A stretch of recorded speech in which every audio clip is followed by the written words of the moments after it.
Di tengah sebuah pesta yang dihadiri ribuan tamu, suamiku merangkul pinggang selingkuhan mudanya, memperkenalkannya sebagai istrinya, lalu mengusirku ke meja yang diperuntukkan bagi para staf rendahan.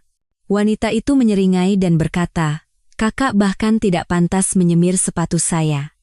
Aku tersenyum dan melontarkan satu kalimat yang membuat wajah semua orang pucat pasi. Malam itu adalah pesta perayaan ulang tahun ke-20 Nusantara Jaya Group yang diadakan di aula mewah sebuah hotel berbintang di Jakarta. Malam itu seharusnya menjadi malam kejayaan suamiku, Bima Prakoso, tetapi aku, Ayu Lestari, istri sahnya, justru mengenakan gaun sutra hijau tua yang modelnya sudah ketinggalan zaman sejak 3 tahun lalu. Kakiku terasa terbakar karena sepatu hak tinggi, tetapi aku tidak berani duduk. Tak ada satupun kursi yang disediakan untukku di sini.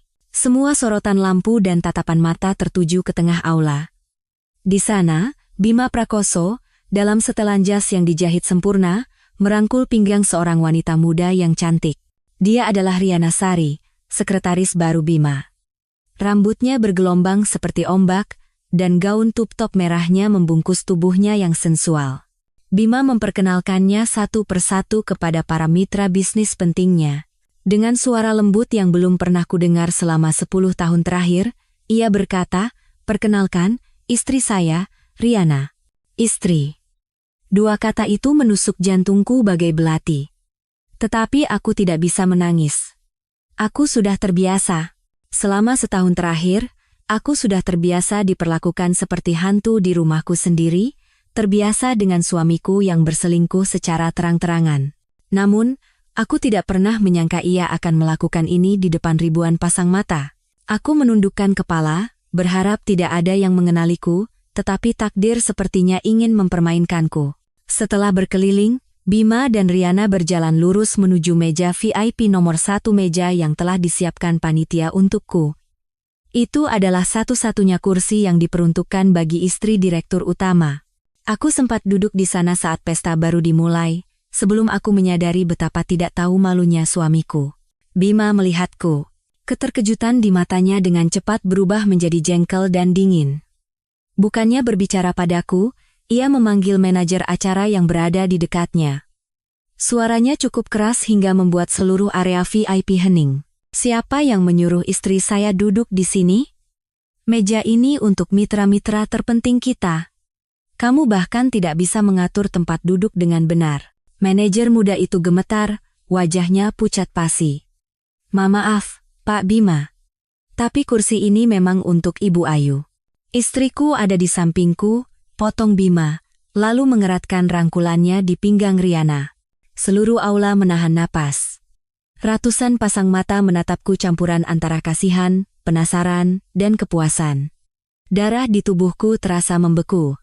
Bima menatapku tanpa emosi, seolah aku adalah penghalang yang menyebalkan. Ia menunjuk sebuah meja di sudut paling jauh, dekat pintu masuk toilet, tempat para petugas kebersihan dan keamanan sedang makan malam dengan tergesa-gesa.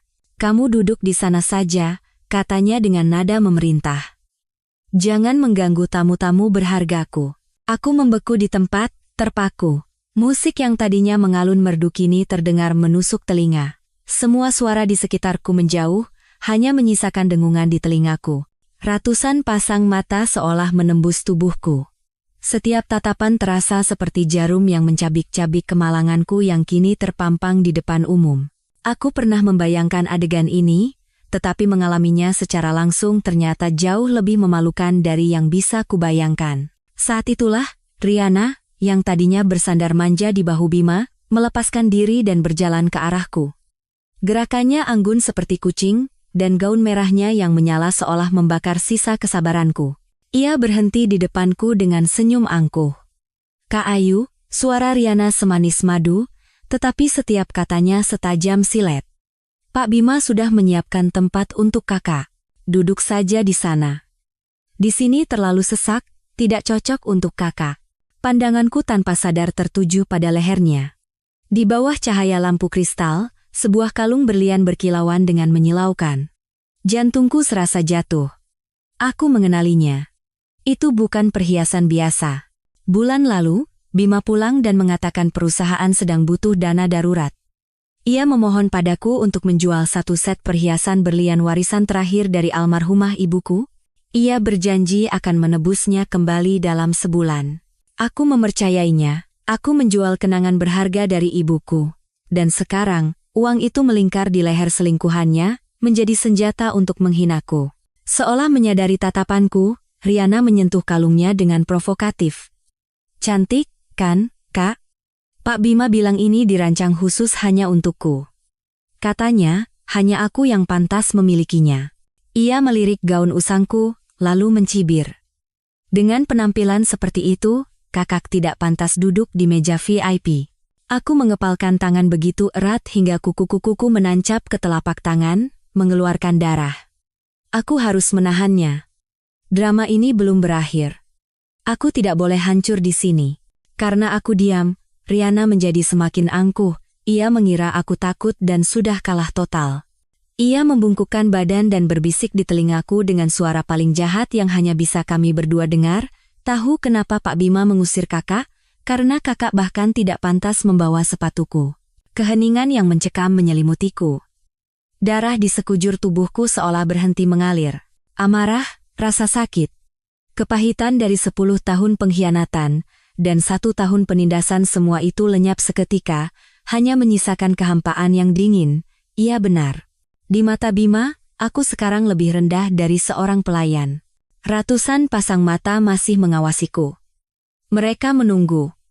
Menunggu aku menjerit, menunggu aku menyerang selingkuhan suamiku dan menjambak rambutnya.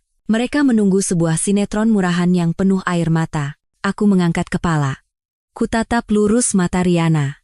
Dan untuk pertama kalinya malam itu, aku tersenyum. Senyumku mungkin adalah hal yang paling tidak diharapkan oleh Riana dan Bima. Bukan senyum bahagia, bukan pula senyum terpaksa. Itu adalah senyum yang tenang hingga membuat merinding. Sesaat, keangkuhan di wajah Riana membeku, digantikan oleh kebingungan yang tak bisa ia pahami. Ia mundur selangkah, seolah senyumku lebih menakutkan daripada tamparan di pipi. Musik tiba-tiba berhenti. Pembawa acara mengundang Bima dan Riana ke tengah panggung untuk memulai pidato penting malam itu. Aku menatap pria di bawah sorotan lampu panggung itu. Pria yang 10 tahun lalu berlutut di depan rumahku, menangis memohon agar aku menyelamatkan perusahaannya yang diambang kebangkrutan. Pria yang bersumpah tidak akan pernah mengkhianatiku sampai laut mengering dan batu lapuk. Penghinaan yang luar biasa. Beberapa saat lalu kini telah berubah menjadi ketenangan yang aneh. Aku menegakkan punggung, merapikan gaunku yang kusut, lalu mulai berjalan. Bukan menuju meja para staf rendahan, melainkan menuju panggung. Setiap langkahku pelan dan mantap. Ujung sepatu hak tinggiku beradu dengan lantai marmer, menciptakan gema ketukan kering di tengah keheningan yang tiba-tiba. Semua mata tertuju padaku, penuh rasa ingin tahu, keheranan, dan antisipasi. Bima, yang sedang memegang mikrofon, tersentak melihatku mendekat. Ekspresi percaya dirinya lenyap, digantikan oleh amarah dan kepanikan. Ia merendahkan suaranya dan menggeram, "Apa yang kamu lakukan? Cepat turun. Jangan membuat keributan di sini." Aku tidak menatapnya. Seolah ia tidak ada, aku melewatinya dan berjalan lurus ke arah pembawa acara yang berdiri termangu. Dengan lembut, aku mengambil alih mikrofon dari tangannya. Aku menarik napas dalam-dalam, merasakan ribuan tatapan menusukku. Setelah menyapu pandang ke seluruh aula, aku mengunci tatapanku pada wajah Bima yang pucat karena marah. Aku tersenyum sekali lagi. Selamat atas ulang tahun ke-20 Nusantara Jaya Group, suaraku terdengar jernih dan kuat melalui pengeras suara. Aku menatap lurus ke mata Bima dan berkata dengan suara yang masih tenang, "Pak Bima Prakoso, sebelum Anda melanjutkan pidato, izinkan saya menyampaikan satu kabar kecil." Aku berhenti sejenak, membiarkan ketegangan mencapai puncaknya. Saya baru saja mengatur sebuah email untuk terkirim secara otomatis.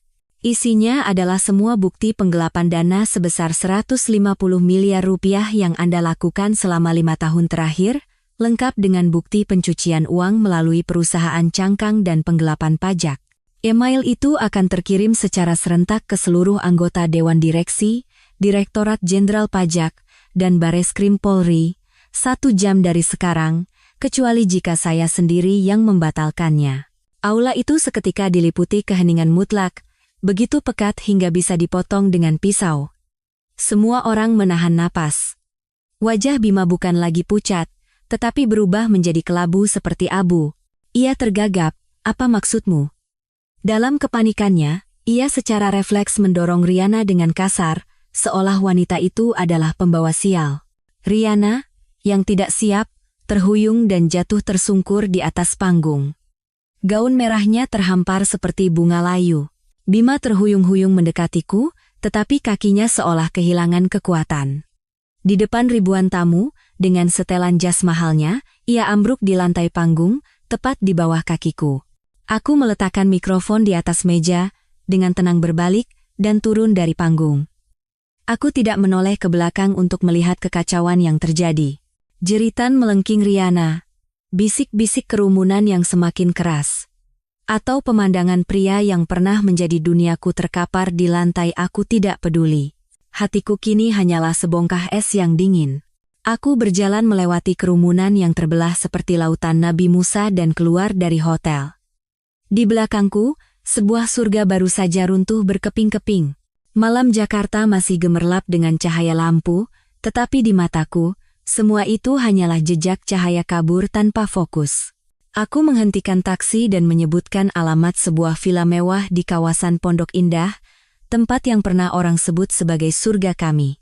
Saat mobil bergerak menjauhkanku dari kekacauan, aku menyandarkan kepala di kaca jendela yang dingin, menatap gedung-gedung pencakar langit yang berlalu seperti film gerak lambat. 10 tahun.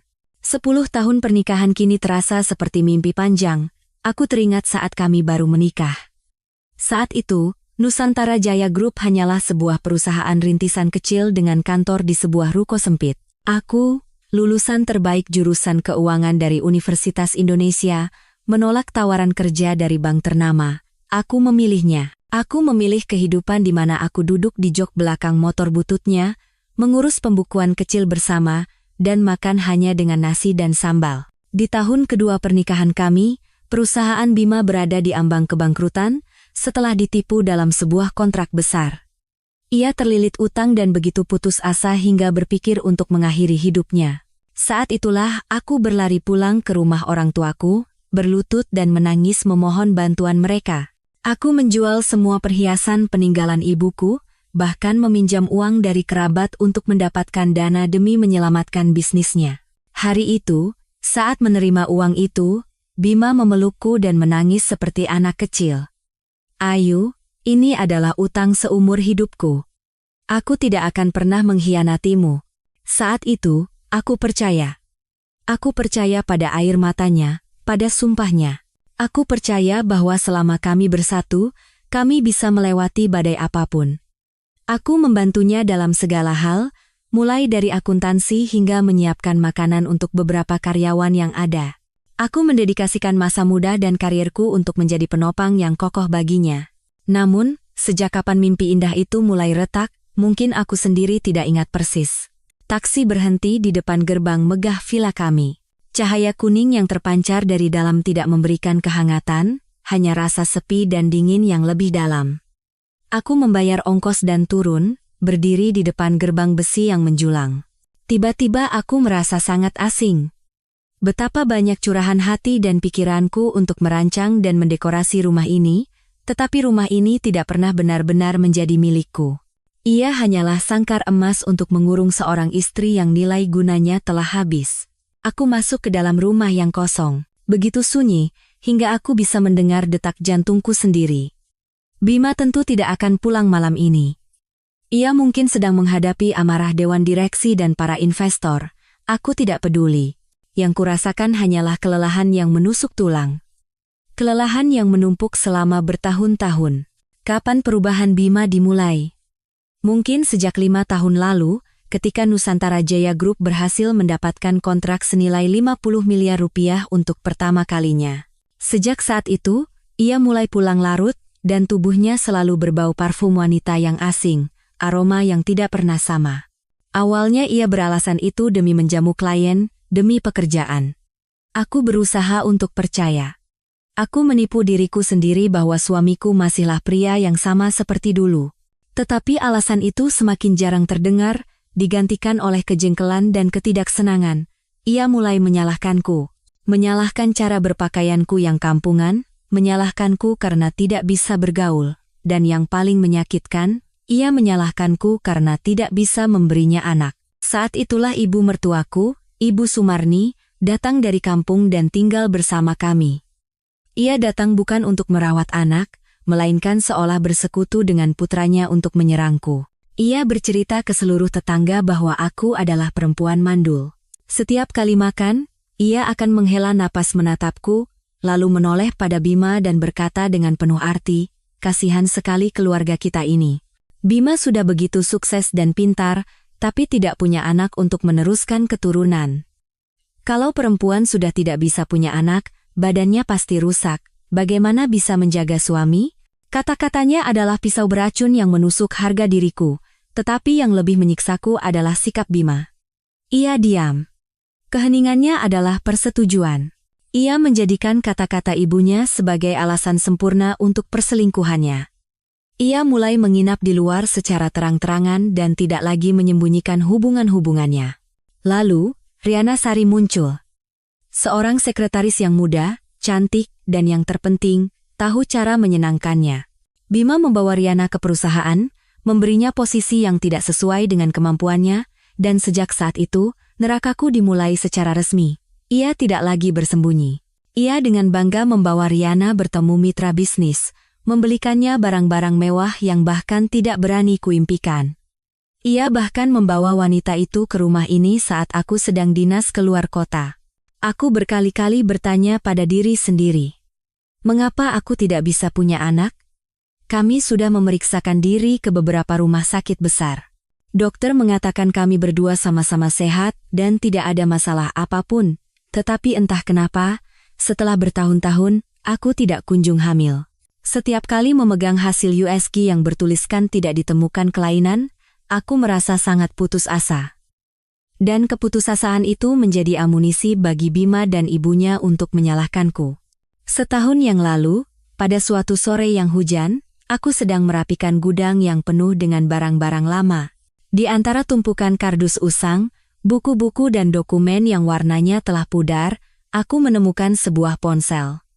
Ponsel model lama yang pernah digunakan Bima beberapa tahun lalu, kukira ia sudah lama membuangnya, entah karena penasaran atau firasat, aku mengisi dayanya, ponsel itu masih berfungsi.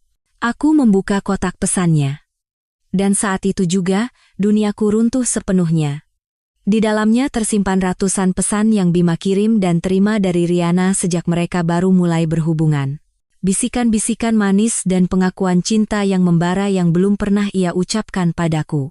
Tetapi itu bukan yang terburuk. Aku terus menggulir ke bawah hingga membaca sebuah pesan yang membuat jantungku serasa berhenti berdetak. Bima menulis, "Sayang, sabar sedikit lagi ya.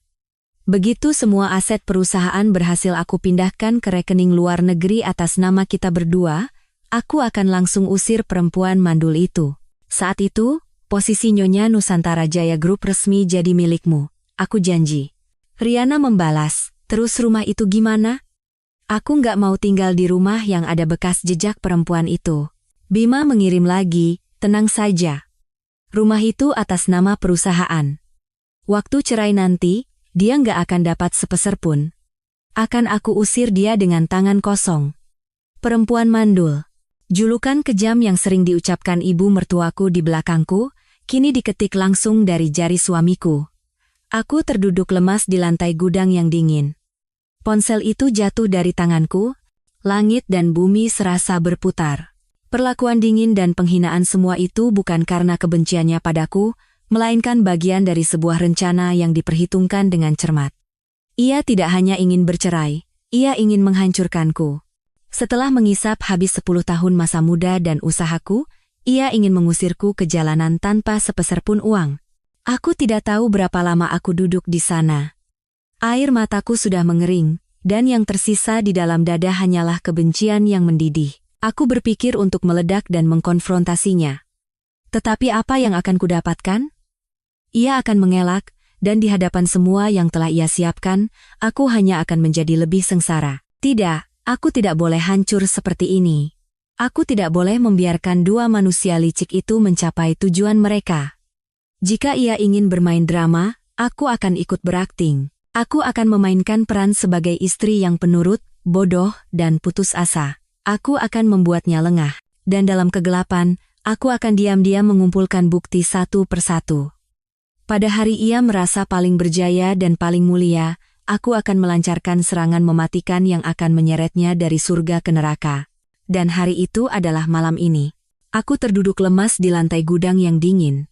Ponsel model lama itu terlepas dari genggamanku dan jatuh ke lantai keramik. Kukira perselingkuhan dan rencana perampasan hartanya adalah puncak kekejamannya. Kukira saat membaca pesan akan aku usir perempuan mandul itu, hatiku sudah mati. Tetapi aku salah. Tanganku gemetar tak terkendali. Seolah ditarik oleh kekuatan tak terlihat, aku memungut kembali ponsel itu. Jari-jariku membuka aplikasi catatan di ponsel usang itu. Hanya ada satu catatan yang tersimpan, dibuat 3 tahun lalu.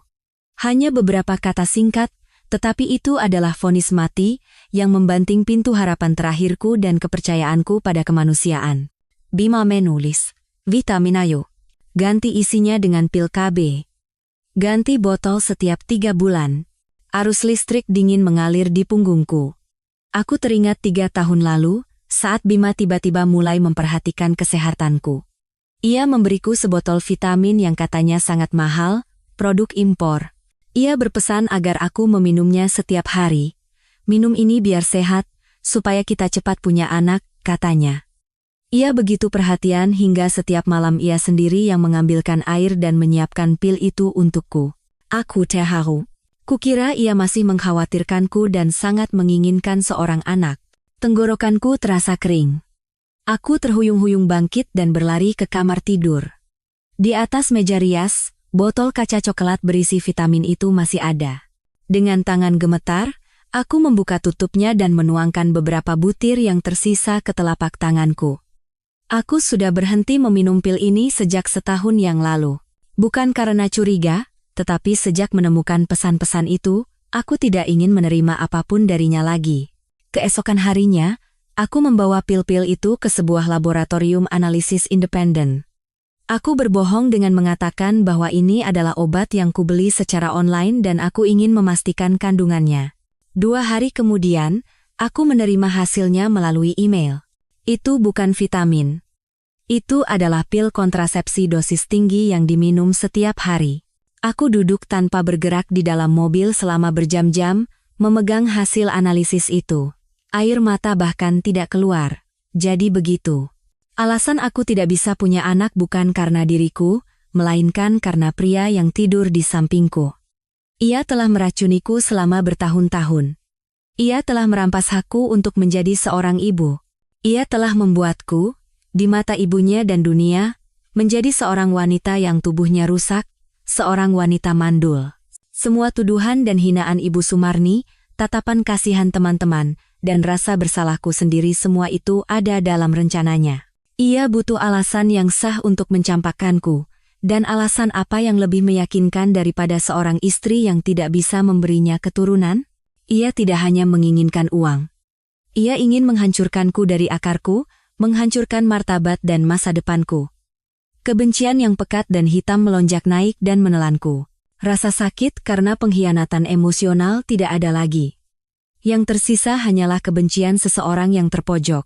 Sore itu, setelah mengetahui kebenaran yang mengerikan itu, aku pulang ke rumah. Bima dan Ibu Sumarni sedang menonton TV di ruang keluarga.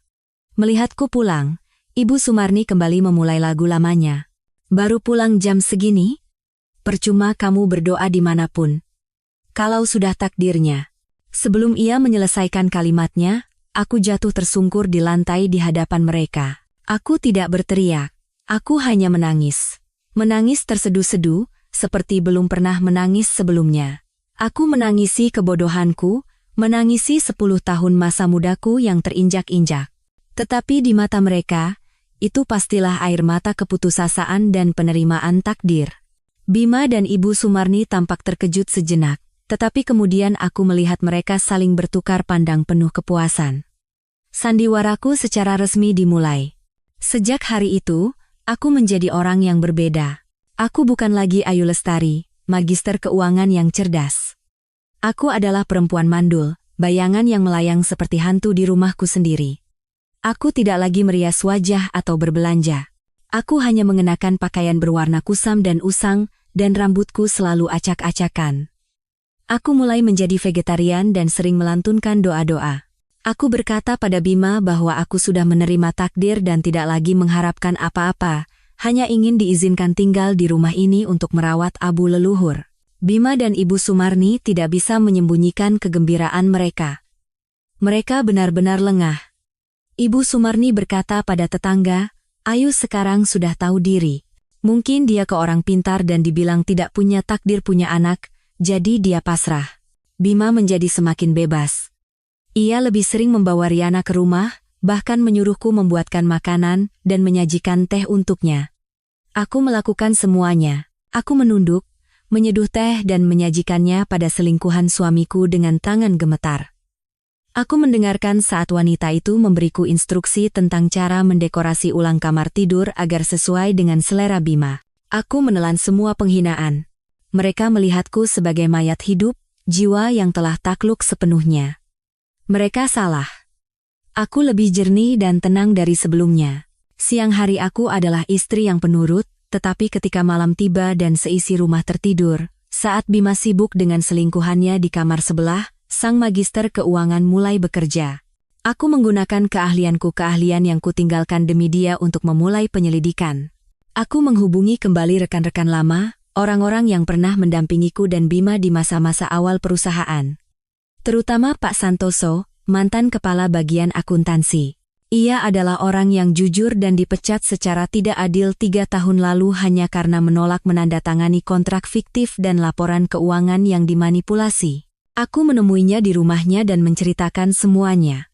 Pak Santoso memukul meja dan berkata, "Saya tahu si Bima itu bukan orang baik, tenang saja, Bu Ayu.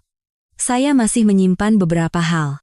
Dia pikir memecat saya adalah akhir dari segalanya, tapi dia salah besar." Pak Santoso dan beberapa rekan lama dari tim keuangan yang memiliki dendam yang sama terhadap si pengkhianat itu diam-diam membantuku. Kami bekerja selama setahun penuh. Setahun yang kuhabiskan di neraka. Siang hari aku berakting gila dan bodoh, malam hari aku bekerja seperti detektif. Kami membongkar satu persatu alur dana, proyek fiktif, dan perusahaan cangkang yang didirikan Bima untuk mencuci uang dan memindahkan aset ke luar negeri. Angka 150 miliar rupiah itu ternyata jauh lebih besar. Aku menunggu. Setahun penuh aku menunggu, menahan segala macam penghinaan. Menunggu hari di mana ia berada di puncak kejayaannya, hari paling bahagia bersama kekasihnya. Dan malam ini, pesta ulang tahun ke-20 grup, adalah panggung yang paling sempurna untukku memberikan hadiah kejutan itu padanya. Aku kembali ke villa pukul 1 dini hari. Rumah masih sunyi dan dingin. Aku tidak menyalakan lampu ruang keluarga, membiarkan kegelapan memelukku. Aku tidak lelah. Sebaliknya, aku merasakan kelegaan yang aneh. Drama yang berlangsung selama setahun akhirnya akan segera berakhir. Aku telah memainkan peranku dengan baik. Aku menyeduh secangkir teh krisan, duduk di sofa, dan menyalakan tablet. Aku tidak perlu menunggu lama. Pukul 01.30, media-media ekonomi besar serentak meledak. Pesta ulang tahun ke-20 Nusantara Jaya Group berakhir ricuh. Direktur utama Bima Prakoso pingsan di lokasi setelah penggelapan dana terbongkar. Runtuhnya sebuah mitos, saham Nusantara Jaya Group diprediksi anjlok begitu pasar dibuka. Istri atau penghancur? Siapakah sosok Ayu Lestari? Bersama dengan judul-judul yang sensasional, terpampang foto-foto buram saat Bima pingsan, saat Riana jatuh terhuyung, dan saat aku berbalik dengan tenang, badai dimulai lebih cepat dari yang kuduga. Teleponku mulai berdering. Telepon rumah di ruang keluarga berdering, ponselku di atas meja juga berdering. Nomor-nomor tak dikenal dan nomor-nomor anggota dewan direksi yang kuhafal di luar kepala. Orang-orang yang 1 jam lalu bersulang untuk Bima. Nomor Ibu Sumarni. Dan tentu saja, nomor Bima Prakoso. Aku tersenyum dan menyesap teh. Aku tidak menjawab. Kubiarkan saja berdering. Biarkan mereka merasakan ketakutan dan kebingungan yang pernah kurasakan. Ruangan masih gelap, hanya cahaya dari layar tablet yang menerangi wajahku. Aku menelusuri forum-forum bisnis. Beberapa jam yang lalu, mereka memuji Bima sebagai pengusaha muda yang brilian. Kini, forum itu penuh dengan caci maki dan spekulasi tentang penggelapan dana. Keesokan paginya, aku bangun pagi. Aku tidak tidur, tetapi pikiranku sangat jernih. Tepat pukul 09.00, pasar saham dibuka. Aku menyalakan saluran berita ekonomi. Sesuai prediksi, saham Nusantara Jaya Group kode saham, NAIJG, langsung anjlok ke batas bawah tanpa ada pembeli begitu pasar dibuka. Jutaan lembar saham ditawarkan untuk dijual, tetapi tidak ada yang mau membeli. Papan bursa berwarna merah darah. Pembawa berita melaporkan bahwa anjloknya harga saham ini telah menguapkan kapitalisasi pasar Nusantara Jaya Group lebih dari 5 triliun rupiah hanya dalam 15 menit, angka yang tak terbayangkan. Itu adalah keringat dan air mata ribuan karyawan, kepercayaan para pemegang saham, semuanya dihancurkan oleh Bima dan selingkuhannya. Pada saat yang sama, Bareskrim Polri dan Direktorat Jenderal Pajak melalui situs resmi mereka mengumumkan akan memulai penyelidikan menyeluruh terhadap aktivitas keuangan Nusantara Jaya Group berdasarkan laporan dan bukti yang diterima. Perintah cekal darurat dikeluarkan untuk Direktur Utama Bima Prakoso. Ponselku berdering lagi, masih nomor Bima. Sejak semalam, ia tak henti-hentinya menelepon.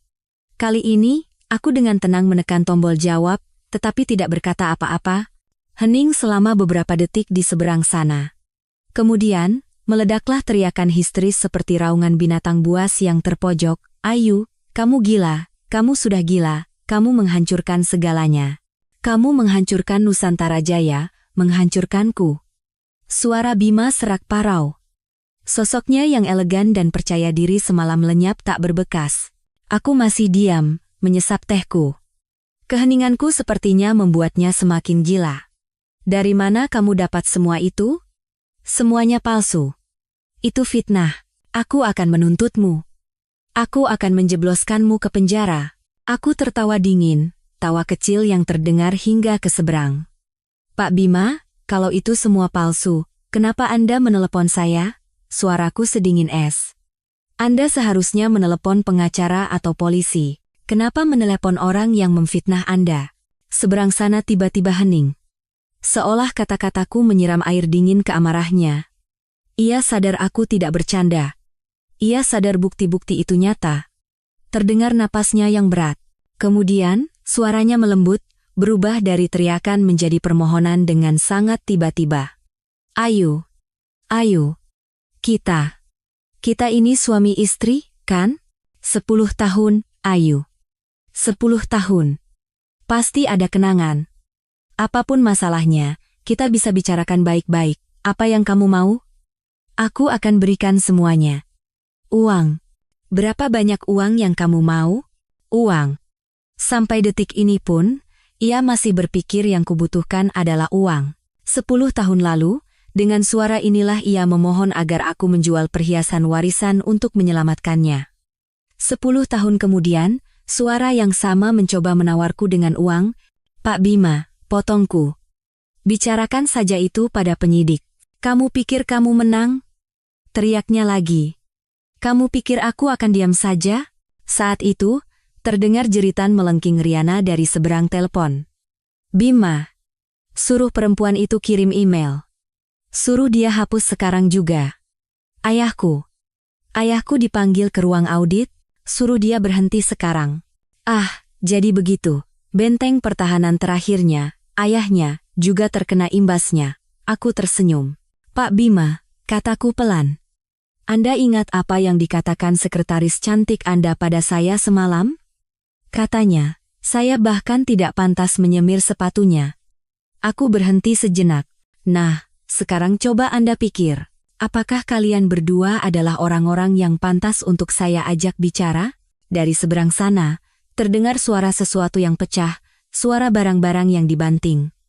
Bima sudah benar-benar kehilangan akal sehatnya. Ia melontarkan satu kalimat terakhir yang penuh dengan ancaman dan keputusasaan.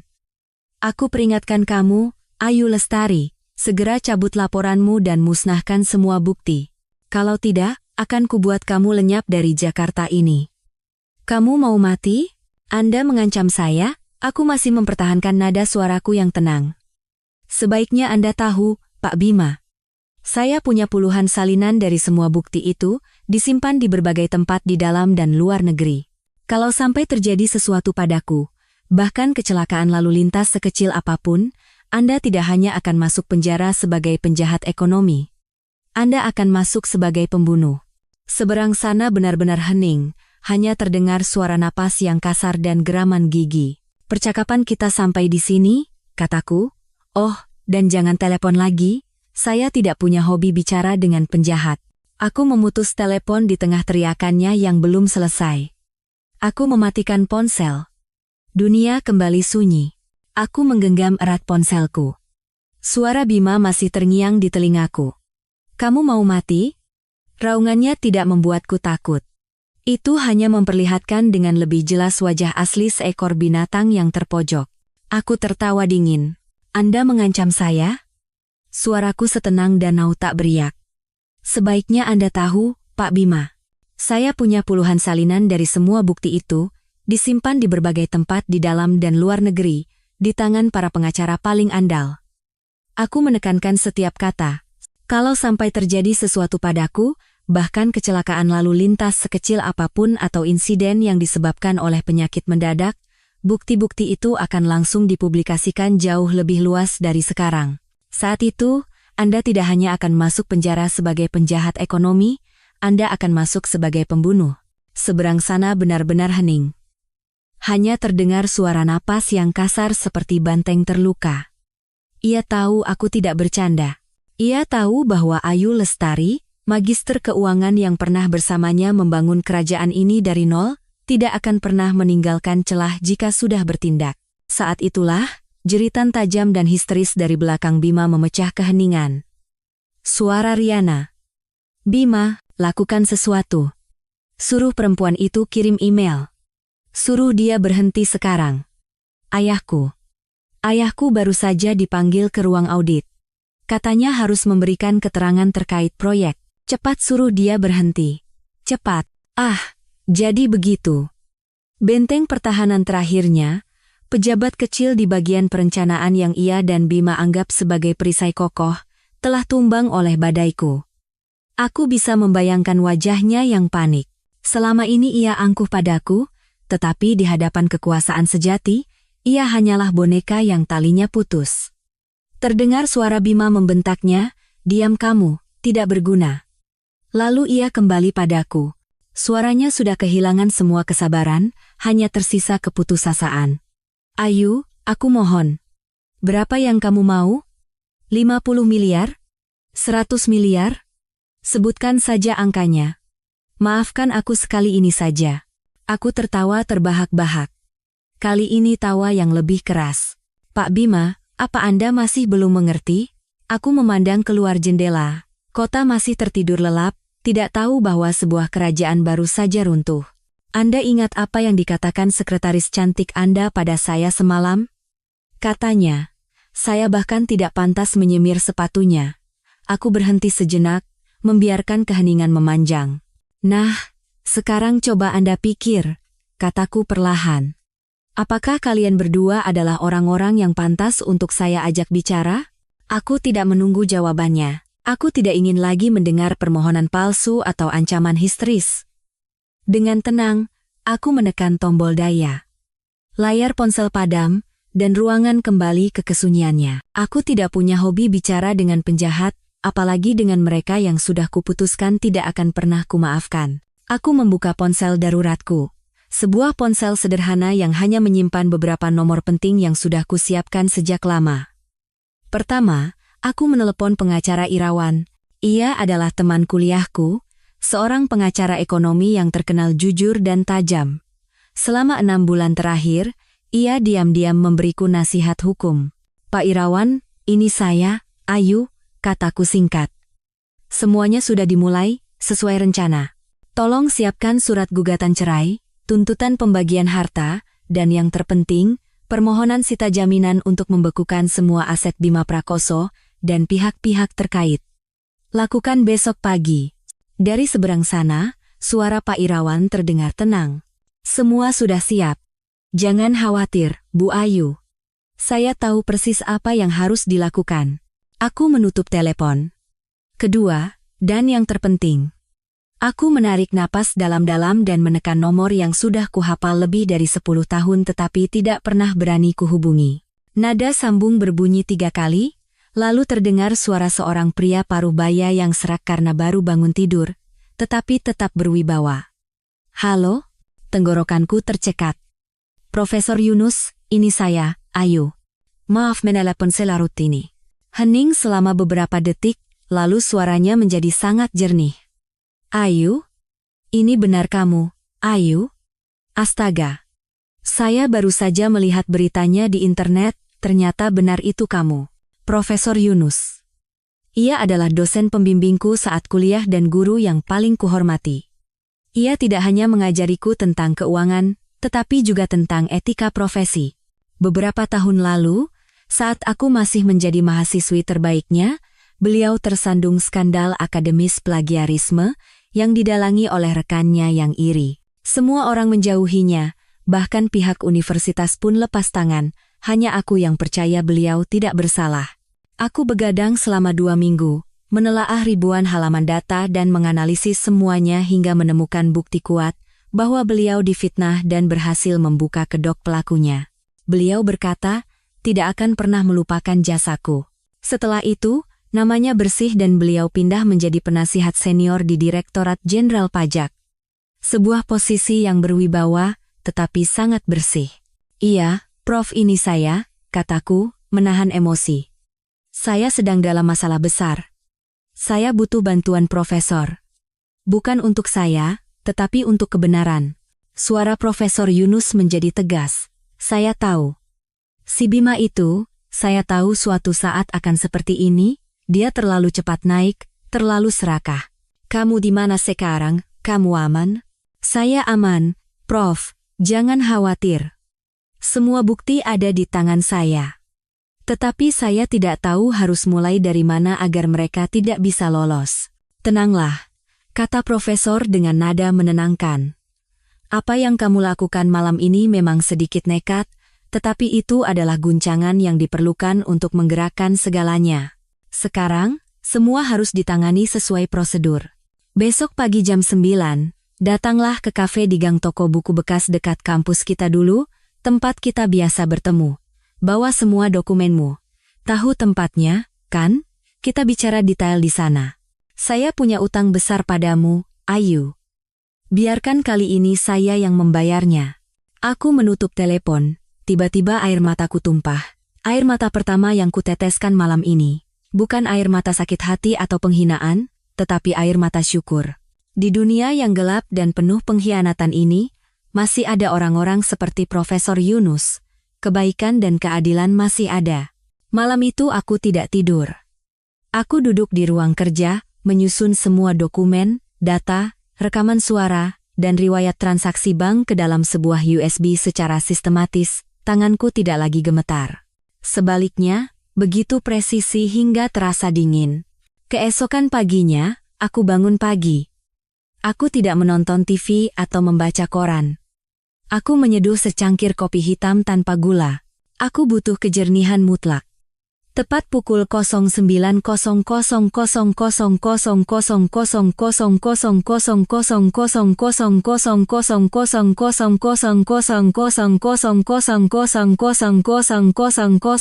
09.000000000000000000000000000000000000000000000000000000000000000000000000000000000000000000000000000000000000000000000000000000000000000000000000000000000000000000000000000000000000000000000000000000000000000000000000000000000000000000000000000000000000000000000000000000000000000000000000000000000000000000000000000000000000000000000000000000000000000000000000000000000000000000000000000000000000000000000000000000000000000000000000000000000000000000000000000000000000000000000000000000000000000000000000000000000000000000000000000000000000000000000000000000000000 Saham Nusantara Jaya Group, NJG, langsung anjlok ke batas bawah sejak detik pertama pasar dibuka. Puluhan juta lembar saham ditawarkan untuk dijual di harga terendah, tetapi kolom beli kosong melompong. Tidak ada yang mau menangkap pisau jatuh. Hanya dalam beberapa menit, kapitalisasi pasar perusahaan raksasa itu menguap ratusan miliar rupiah. Aku menatap angka-angka yang menari di layar, tetapi tidak ada rasa puas, hanya rasa prihatin. Itu adalah uang dan kepercayaan banyak investor, hasil kerja keras ribuan karyawan seperti Pak Santoso yang berdedikasi. Semuanya menjadi abu dalam semalam karena keserakahan dan pengkhianatan Bima. Saat aku sedang melamun, sebuah pesan masuk dari pengacara Irawan. Semua rekening Bima Prakoso dan Riana Sari telah dibekukan, perintah cekal telah dieksekusi. Begitu aku mematikan tablet, bel pintu berbunyi. Aku memeriksa layar kamera Ibu Sumarni. Ia datang sendirian dengan taksi, bukan dengan sedan mewah yang dibelikan Bima. Penampilannya kuyu dan rambutnya acak-acakan, jauh dari citra nyonya besar yang angkuh. Begitu kubuka pintu, Ibu Sumarni langsung menyerbu masuk, berlutut di hadapanku, memeluk kakiku dan meraung-raung. "Ayu, nak, tolong selamatkan Bima. Dia hilaf." "Pukul ibu, maki ibu, tidak apa-apa, tapi tolong selamatkan anak ibu." Aku dengan tenang melepaskan tangannya dari kakiku.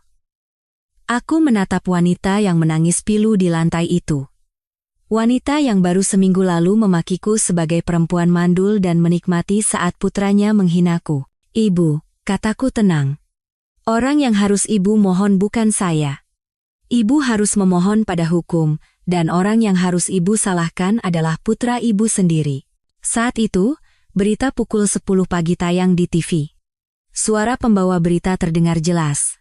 Bareskrim Polri dan Direktorat Jenderal Pajak baru saja merilis pernyataan resmi bahwa mereka akan memulai penyelidikan menyeluruh terhadap aktivitas keuangan Nusantara Jaya Group berdasarkan laporan dan bukti kredibel terkait dugaan penggelapan dana, pencucian uang, dan penggelapan pajak secara sistematis. Perintah cekal darurat telah dikeluarkan untuk Direktur Utama Bima Prakoso. Tangisan Ibu Sumarni berhenti seketika. Ia menatap layar TV dengan pandangan kosong, lalu terkulai pingsan di lantai. Aku memanggil ambulans dan mengirim Ibu Sumarni ke rumah sakit. Aku tidak ikut. Aku hanya menelepon salah satu kerabat jauhnya yang nomornya ku ketahui. Aku tidak punya kewajiban atau emosi lagi untuk disia-siakan pada keluarga itu. Yang harus kulakukan sekarang adalah pergi ke tempat pertemuanku dengan Profesor Yunus. Aku mengendarai mobil ke kafe tua di gang toko buku bekas, tempat favorit Profesor. Kafe itu tersembunyi di balik rimbunnya bunga bougainville, sebuah tempat tenang dengan aroma kopi sangrai dan bau buku-buku lama.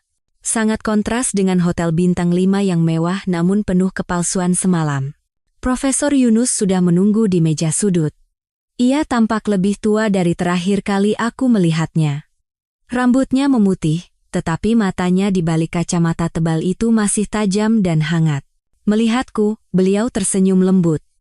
"Kamu datang. Duduklah. Kamu sudah bekerja sangat keras." Tepukan ringan di bahu dan satu kalimat hangat dari beliau nyaris meruntuhkan topeng baja dingin yang susah payah kubangun selama 24 jam terakhir. Aku menarik napas dalam-dalam untuk menahan air mata yang akan tumpah. Aku tidak boleh lemah sekarang. "Selamat pagi, Prof. Terima kasih sudah meluangkan waktu." Aku duduk dan meletakkan USB serta sebuah map tebal di atas meja. "Prof, semua bukti yang saya kumpulkan ada di sini. Alur dana, perusahaan cangkang di luar negeri, kontrak fiktif, dan..." Aku ragu sejenak, bukti bahwa selama bertahun-tahun dia diam-diam memberiku pil kontrasepsi. Tangan Profesor Yunus yang sedang memegang cangkir teh berhenti. Beliau mengangkat kepala, dan matanya yang lembut berkilat marah. Beliau memukul meja pelan. Saya tahu bajingan itu tidak punya moral, tapi saya tidak menyangka dia sebiadab ini. Beliau terdiam sejenak untuk meredam amarahnya, lalu berkata, "Kamu melakukannya dengan sangat baik, Ayu. Sangat teliti dan detail. Benar-benar muridku." Profesor melihat map itu, tetapi tidak menyentuhnya.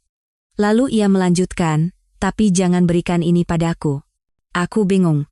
"Loh? Tapi, Prof." Profesor Yunus mengangkat tangannya. "Dengarkan aku. Kalau kamu memberikannya padaku, Bima dan pengacaranya akan menyerang hubungan pribadi kita. Mereka akan menuduhmu menggunakan koneksiku dan kekuasaan di Ditjen Pajak untuk menjebaknya. Dengan begitu, meskipun semua buktimu benar, nilainya di mata hukum bisa sangat berkurang." Aku sadar beliau sedang melindungiku, dan juga integritasnya sendiri. "Lalu apa yang harus saya lakukan?"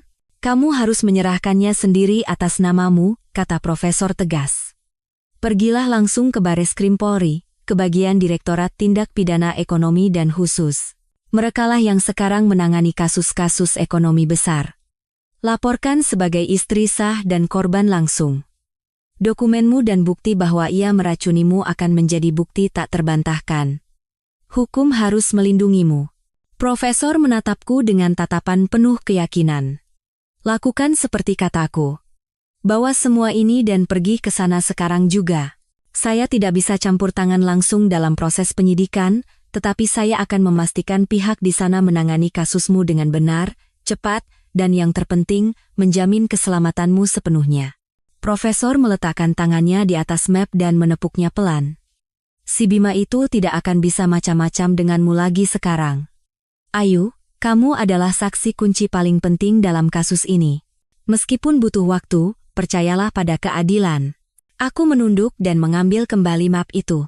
Bebannya di tangan masih sama, tetapi beban di hatiku sudah berkurang separuh. Aku tidak lagi berjalan sendirian dalam gelap. Aku punya jalan. Jalan yang terang dan benar. Aku mengangkat kepala dan menatap Profesor. Baik, Prof, terima kasih banyak. Aku keluar dari gedung Bareskrim Polri. Matahari sore mulai menguning dan angin pergantian musim yang dingin berembus. Tetapi aku tidak merasakan apa-apa. Semua emosi di dalam diriku seolah membeku, hanya menyisakan tekad yang dingin. Tugas telah kuselesaikan.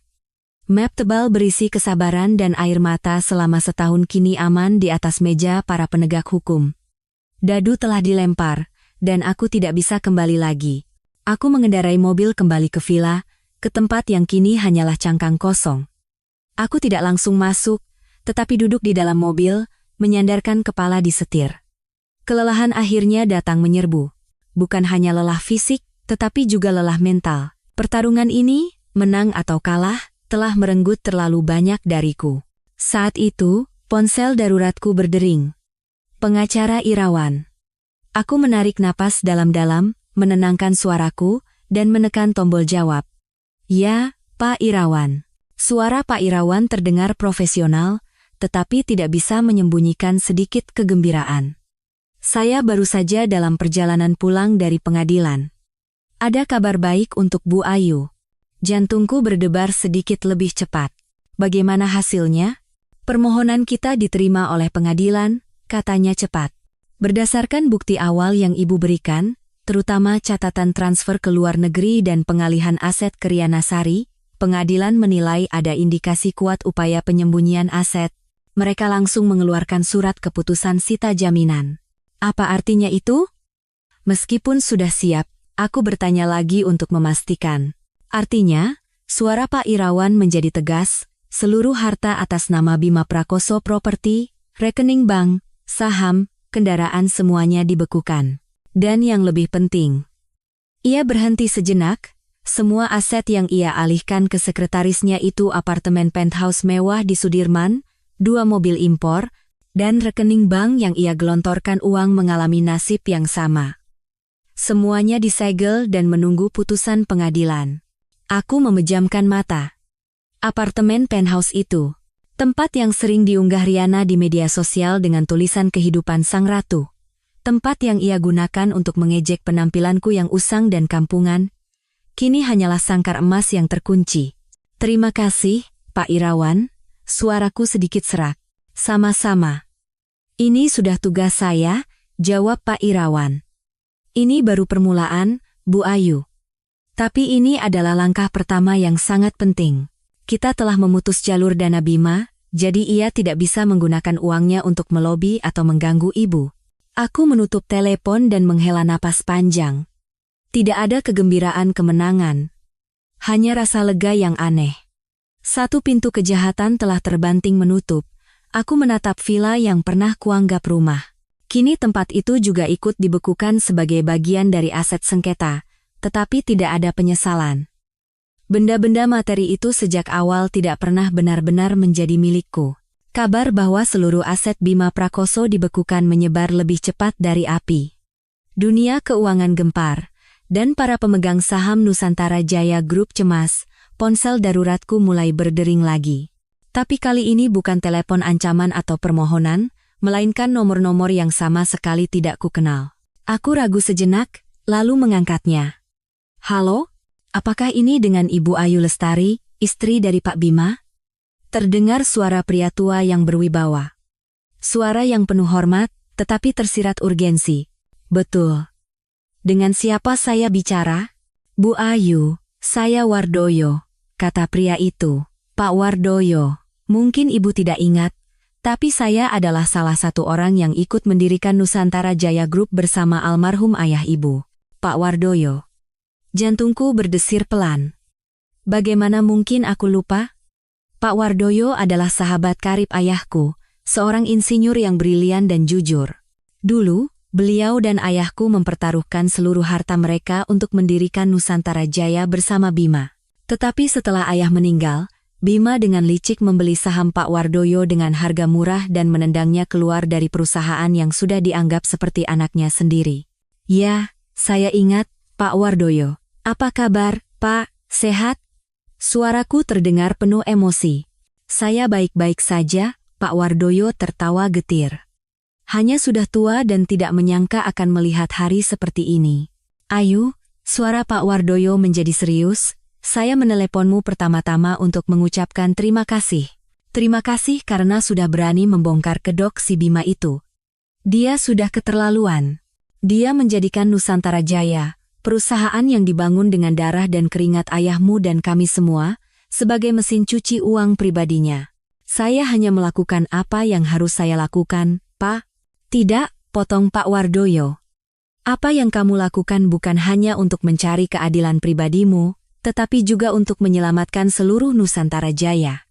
Ayu, saya menelepon karena ada hal lain. Saya dan beberapa pemegang saham lama, orang-orang yang pernah ditindas olehnya, akan mengadakan rapat umum pemegang saham luar biasa. Aku mendengarkan dalam diam. Kita harus melengsarkan Bima Prakoso, kata Pak Wardoyo tegas. Kita harus mengambil alih kendali perusahaan sebelum dia menyeret kita semua ke dasar lumpur, tapi kekuatan kami saja tidak cukup. Kamu, sebagai istri sah dan orang yang memegang bukti paling penting, suaramu saat ini lebih kuat dari gabungan suara kami semua. Maukah kamu bergabung dengan kami? Sebuah aliansi. Hal yang tidak pernah kupikirkan. Perjuanganku awalnya adalah balas dendam pribadi, tetapi kini ia memiliki makna yang lebih besar. Mengambil kembali Nusantara Jaya. Itu bukan sekadar aset. Itu adalah warisan darah dan keringat ayahku, hasil kerja keras orang-orang seperti Pak Wardoyo, dan harga dari 10 tahun masa mudaku yang telah kudedikasikan. Pak, kataku, suaraku menjadi lebih mantap dari sebelumnya. Saya tidak hanya akan bergabung, saya akan ikut berjuang. Nusantara Jaya harus kembali ke tangan orang-orang yang berhak. Dari seberang sana, terdengar helaan napas lega Pak Wardoyo. Syukurlah, Ayu. Dengan adanya kamu, kita pasti bisa menang. Jangan khawatir, semua akan kami siapkan. Kamu cukup jaga diri baik-baik. Pertarungan ini tidak hanya akan terjadi di pengadilan, tetapi juga di ruang rapat. Aku menutap telepon. Saat sedang mempersiapkan rapat pemegang saham yang akan datang, menelaah kembali pasal-pasal anggaran dasar perusahaan, sebuah telepon dari nomor tak dikenal lain masuk. Setelah telepon dari Pak Wardoyo, aku tidak lagi takut pada nomor asing. Aku menjawabnya dengan tenang. Halo, Ayu. Ini Ibu. Terdengar suara lemah, gemetar, dan penuh ketakutan dari seberang sana. Aku terdiam sejenak. Itu suara Ibu Sumarni. Tapi sangat berbeda. Bukan suara tajam, menuduh, dan angkuh seperti biasanya. Ini adalah suara orang yang tenggelam dan berusaha meraih apapun. Aku tidak menjawab. Ayu, ini Ibu. Ibu mertuamu. Katanya lagi, kali ini dengan isak tangis. Ibu salah. Tolong maafkan Bima. Maafkan dia sekali ini saja. Dia satu-satunya anak Ibu. Kalau terjadi apa-apa padanya, bagaimana nasib Ibu? Air mata buaya. Aku pernah melihat air mata ini sebelumnya. Saat Bima bangkrut pertama kali, ia juga menangis seperti ini, memohon agar aku menyelamatkan putranya. Dan saat putranya menjadi kaya, ia menggunakan kekayaan itu untuk menindasku. Nak, apapun yang kamu mau akan ibu berikan. Ia terus memohon karena aku tidak bersuara. Uang? Berapa yang kamu mau? Ibu punya simpanan emas, semuanya akan ibu berikan. Tolong bilang saja pada polisi kalau kamu salah paham, kalau kamu bicara sembarangan karena terlalu marah. Mau, ya? Ibu akan berlutut memohon padamu. Tangisannya semakin menjadi-jadi. Ia masih berpikir semuanya bisa diselesaikan dengan uang dan permohonan. Ia masih belum mengerti bahwa yang kurusak bukanlah uang. Ayu. Semua ini karena perempuan bernama Riana itu. Rubah betina itu yang menggoda Bima. Bima kan masih muda, belum dewasa, jadi dia berbuat bodoh. Aslinya dia anak yang berbakti. Kamu kan sudah jadi istrinya bertahun-tahun, pasti tahu. Tolonglah, nak, selamatkanlah keluarga ini. Keluarga. Ia masih punya keberanian untuk menyebut kata itu. Keluarga di mana aku diperlakukan lebih rendah dari pembantu. Keluarga di mana putranya meracuniku dan ia mendukung perbuatan itu dengan kata-kata paling keji. Aku membiarkannya menangis, membiarkannya memainkan drama menyedihkannya sampai akhir. Aku ingin melihat sejauh mana ketidaktahuan manusia bisa pergi. Ibu tahu. Dulu ibu jahat padamu. Ibu minta maaf. Sungguh, ibu minta maaf. Kamu boleh benci ibu, salahkan ibu, tidak apa-apa.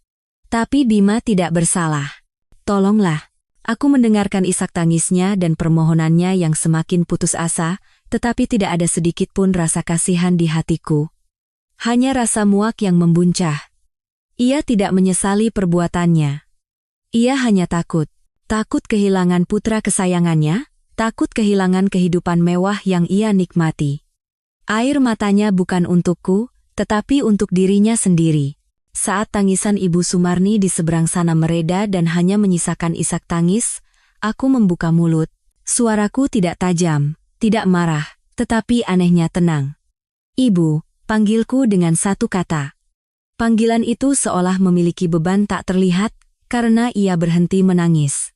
Mungkin ia berharap aku akan berteriak dan memakinya, sehingga ia punya alasan untuk terus meratapi nasibnya yang malang. Tapi ketenanganku adalah hal yang tidak ia duga. Ibu bilang ibu salah, kan? Kataku terus dengan nada lembut. Kalau begitu, saya mau bertanya. Saat Bima memeluk Riana di depan ribuan orang di pesta dan menghina saya, di mana ibu saat itu? Ia diam. Saat saya pulang dengan putus asa dan memohon pada ibu agar mau menasihati Bima, apa yang ibu katakan pada saya? Ingat? Aku tidak menunggu jawabannya, ibu bilang saya perempuan mandul. Perempuan yang tidak bisa punya anak harusnya sabar, jangan cemburu buta. Benar, kan, Bu?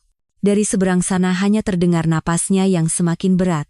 Ibu bilang semuanya salah Riana dan Bima tidak bersalah, kataku terus, melontarkan kata-kata setajam pisau yang menguliti kebohongannya. Lalu, siapa yang dengan senang hati menerima hadiah dari Riana dan bercerita ke seluruh tetangga bahwa akan segera punya menantu baru yang muda dan cantik? Siapa yang menutupi perselingkuhan Bima, bahkan berbohong pada saya dengan mengatakan itu hanya hubungan kerja saat saya bertanya? Apa ibu bisa bilang itu bukan ibu? Saya. Ia tidak bisa melanjutkan. Dan akhirnya, suaraku menjadi sedingin es. Apa ibu tahu kenapa selama bertahun-tahun saya tidak bisa punya anak? Bukan karena saya mandul, tapi karena putra kesayangan ibu diam-diam mencampurkan pil kontrasepsi ke dalam makanan saya selama bertahun-tahun. Apa ibu tahu fakta itu? Apa? Terdengar jeritan melengking dari seberang sana, diikuti oleh keheningan yang mematikan. Lihat, Bu, aku menyimpulkan dengan suara tanpa emosi, ibu bukan hanya salah. Ibu juga kaki tangan dari semua kejahatan yang dilakukan putra ibu terhadap saya. Air mata ibu sekarang bukan air mata penyesalan, tapi air mata ketakutan karena akan kehilangan segalanya. Aku berhenti sejenak, menarik napas. Saya tidak bisa membantu ibu, dan saya tidak bisa memaafkan orang itu. Biarkan hukum yang memutuskan segalanya. Itulah satu-satunya keadilan. Aku memutus telepon tanpa menunggu jawabannya dan memblokir nomornya. Aku duduk diam di dalam ruangan, menatap keluar jendela. Hubunganku dengan keluarga itu secara resmi telah putus. Jika masih ada sisa rasa kasihan, semuanya telah menjadi abu dan lenyap bersama satu panggilan telepon tadi. Setelah telepon dengan Ibu Sumarni berakhir, aku melempar ponselku ke samping. Kesunyian di villa ini tiba-tiba terasa menakutkan. Aku tahu aku baru saja memutuskan tali terakhir yang, meski secara paksa, masih mengikatku dengan keluarga itu. Dan aku juga tahu bahwa Bima Prakoso yang terpojok tidak akan hanya menggunakan air mata ibunya sebagai senjata. Ia adalah orang yang nekat, orang yang bisa melakukan apa saja saat kehilangan segalanya. Aku menutup tirai jendela. Aku tidak menyalakan lampu ruang keluarga, hanya lampu meja kecil di ruang kerja. Saat sedang mempersiapkan materi untuk rapat dengan Pak Wardoyo, menelaah kembali anggaran dasar Nusantara Jaya Group, terdengar suara pecahan kaca yang tajam dari arah gerbang depan. Jantungku serasa jatuh. Aku bergegas menyalakan layar monitor kamera keamanan yang telah kupasang diam-diam 6 bulan lalu. Di layar, sebuah pemandangan mengerikan terpampang. 4 atau 5 pria bertato dengan wajah sangar berdiri di depan gerbang rumahku. Pria bertubuh besar dengan bekas luka panjang di wajahnya yang sepertinya adalah pemimpin mereka adalah Marco, seorang preman terkenal yang pernah sekilas kulihat bersama Bima saat melakukan beberapa transaksi gelap. Mereka membawa kaleng cat merah dan menyiramkannya ke gerbang putih dan dinding pagar. Cat merah itu mengalir seperti darah. Salah satu dari mereka menyemprotkan tulisan acak-acakan di dinding. Perempuan jalang, mati kau. Tanganku yang memegang mouse gemetar. Ini bukan lagi perang bisnis atau penghinaan di pesta. Ini adalah ancaman nyata, ancaman nyawa. Rasa takut yang dingin merayap di punggungku. Aku telah meremehkan kekejaman Bima Prakoso. Tapi rasa takut itu hanya bertahan beberapa detik sebelum berubah menjadi amarah yang dingin. Inilah wajah asli suamiku selama 10 tahun. Saat tidak bisa dibeli dengan uang atau emosi, ia langsung menggunakan kekerasan. Saat itu, ponsel daruratku berdering. Nomor Bima Prakoso. Mungkin ia sedang menonton semua ini dari suatu tempat di dekat sini.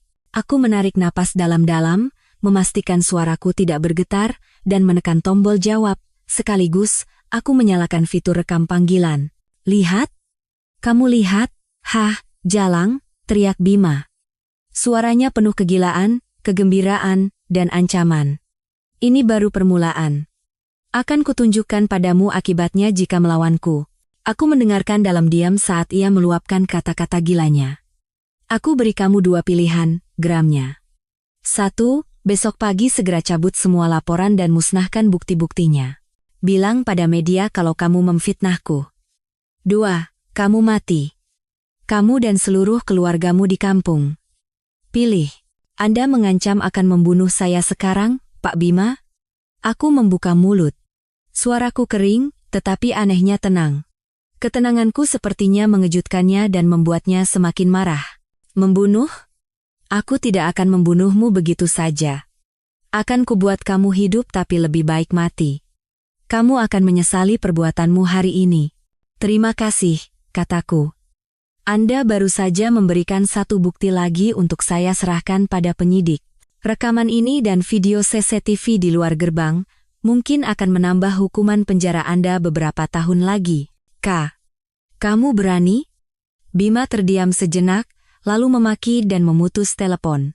Aku menatap layar kamera, bercak-bercak cat merah yang menetes seperti darah. Tanganku masih gemetar, tapi bukan lagi karena takut. Amarahku telah mencapai puncaknya. Bima Prakoso telah melewati batas. Ia bukan sekadar pengkhianat atau penjahat ekonomi, ia adalah manusia yang tidak berbeda dengan preman bayaran. Aku langsung bertindak. Aku tidak melapor ke kantor polisi terdekat. Mengingat jaringan Bima yang rumit, menghubungi mereka sekarang justru bisa seperti memukul ular dan mengejutkan seisi hutan. Dengan tenang, aku duduk di depan komputer, menyimpan file rekaman percakapan dengan Bima, dan mengekstrak video CCTV, yang dengan jelas merekam wajah Marco dan komplotannya. Aku mengompres kedua file itu dan langsung mengirimkannya ke email aman pengacara Irawan dengan pesan, saya baru saja menerima ancaman pembunuhan. Mohon segera ajukan permohonan perlindungan saksi dengan bukti-bukti ini. Selanjutnya, Aku mengirimkannya pada Profesor Yunus. Prof, dia mulai menggunakan kekerasan. Ini buktinya. Ponselku berdering hampir seketika. Profesor Yunus. Suaranya tidak serak, sangat mendesak, tetapi masih mempertahankan ketenangan khasnya. Ayu, tenanglah. Kamu di mana sekarang? Tetap di dalam rumah, kunci semua pintu. Kamu sudah aman sekarang. Bima. Dia lebih bodoh dari yang saya kira, lanjutnya. Aku terkejut. Hah? Bodoh? Dia mengancam saya, Prof. Nak, suara Profesor Yunus terdengar sedikit lega. Orang-orang yang datang ke rumahmu, pemimpinnya yang punya bekas luka di wajah, yang biasa dipanggil Marco oleh para preman, benar? Punggungku merinding. Pa, bagaimana Profesor bisa tahu? Ayo, jaring bareskrim sudah dipasang sejak lama. Mereka tidak menunggu laporanmu, jelas Profesor dengan cepat. Mereka sudah mengawasi Nusantara Jaya Group selama beberapa tahun, tapi si Bima itu terlalu licik dan selalu berhasil menghapus semua jejak. Dan si Marco itu, dia adalah mata rantai yang sangat penting dalam jalur pencucian uang Nusantara Jaya Group melalui proyek-proyek properti fiktif. Bima menggunakan rekan bisnis ilegalnya untuk mengancammu. Paham? Dia sama saja dengan menyerahkan diri. Aku terdiam. Jadi dunia bawah tanah yang dibangun Bima sudah berada dalam radar aparat. Kukira aku berjuang sendirian, ternyata aku hanyalah orang yang menyulut sumbu bom yang sudah terpasang. Bima mengira ia sedang mengancamku, padahal ia sedang berjalan masuk ke dalam perangkap yang disiapkan polisi. Tetap saja di dalam rumah, kata Profesor Yunus tegas. Bukti yang baru kamu kirim akan saya sampaikan langsung pada tim penyidik. Kamu telah berjasa besar, Ayu. Mereka akan segera tiba. Aku menutup telepon. Rasanya seperti baru saja meletakkan beban seberat ribuan ton. Aku berjalan ke ruang keluarga dan menyalakan semua lampu. Aku tidak takut lagi. Aku menyeduh secangkir teh, duduk di sofa, dan menunggu. Tidak sampai 1 jam, terdengar suara sirene dari kejauhan. Bukan sirene biasa, melainkan sirene kendaraan khusus. Kulihat keluar jendela, bukan mobil patroli polisi biasa, melainkan beberapa mobil dinas berwarna gelap. Puluhan anggota Brimob dan polisi berpakaian preman dengan cepat memblokir jalan. Terlihat Marco dan komplotannya yang sedang bersulang di sebuah warung di dekat situ digiring dengan tangan terborgol. Wajah mereka pucat pasi, tidak mengerti apa yang terjadi. Dan mobil terakhir yang kukenali sedan mewah Bima juga dihentikan, mungkin ia datang untuk memeriksa hasil kerjanya. 2 polisi berpakaian preman mendekat dan mengetuk kaca jendela. Aku tidak mendengar apa yang mereka katakan, tetapi aku melihat Bima turun dari mobil. Wajahnya berubah dari marah menjadi kelabu seperti abu saat melihat Marco yang terborgol. Aku melihatnya dari lantai 2. Pria yang pernah menjadi suamiku, pria yang mengancam akan melenyapkanku. Kini digiring oleh 2 petugas, tampak kuyu dan menyedihkan, masuk ke dalam mobil. Jaring terakhir telah ditebarkan. Setelah malam yang menentukan itu, berita meledak seperti banjir bandang. Media tidak lagi membahasnya di halaman ekonomi, tetapi di halaman sosial dan hukum. Direktur Utama Nusantara Jaya Group, Bima Prakoso, ditangkap darurat atas dugaan keterlibatan dengan organisasi kejahatan dan ancaman pembunuhan terhadap istri. Kini ceritanya memiliki semua elemen tragedi, cinta, pengkhianatan, uang, penggelapan, dan premanisme. Aku berubah dari seorang istri terbuang menjadi pusat simpati, dan Bima menjadi penjahat yang paling terkutuk. Tetapi domino tidak berhenti pada Bima. Yang pertama jatuh adalah ayah Riana. Setelah Bima ditangkap dan Marco mengakui semua jalur pencucian uang, proyek-proyek fiktif yang digunakan Bima untuk menggelapkan dana Nusantara Jaya terungkap semua. Dan orang yang menyetujui proyek-proyek itu tidak lain adalah sang pejabat kecil di bagian perencanaan. Ia langsung dinonaktifkan dari jabatannya dengan alasan untuk mempermudah penyelidikan. Perisai kokoh Riana hancur berkeping-keping dalam semalam. Dan tragedi menimpa dirinya sendiri. Aset Bima dibekukan, dan aset Riana yang dibelikan oleh Bima juga disegel untuk disita. Dari seorang ratu yang hidup mewah, ia jatuh miskin dalam sehari. Tapi yang terburuk belum datang. Pak Wardoyo meneleponku setelah menghubungi beberapa pemegang saham. Suaranya terdengar sedikit puas. Ayu, ada kabar lucu. Si Riana itu, sekarang nasibnya lebih tragis dari Bima. Menurut Pak Wardoyo, Bima tidak hanya menggunakan uang Nusantara Jaya, tetapi juga meminjam dari rentenir untuk mendanai beberapa bisnis terakhirnya sebagai upaya untuk menyembunyikan aset sebelum bercerai. Sekarang Bima ditangkap dan uangnya dibekukan. Para penagih utang tidak bisa menemukan Bima dan beralih mengejar Riana. Aku diam. Tidak senang, tidak sedih. Hukum karma. Harga dari keserakahan dan kejahatan.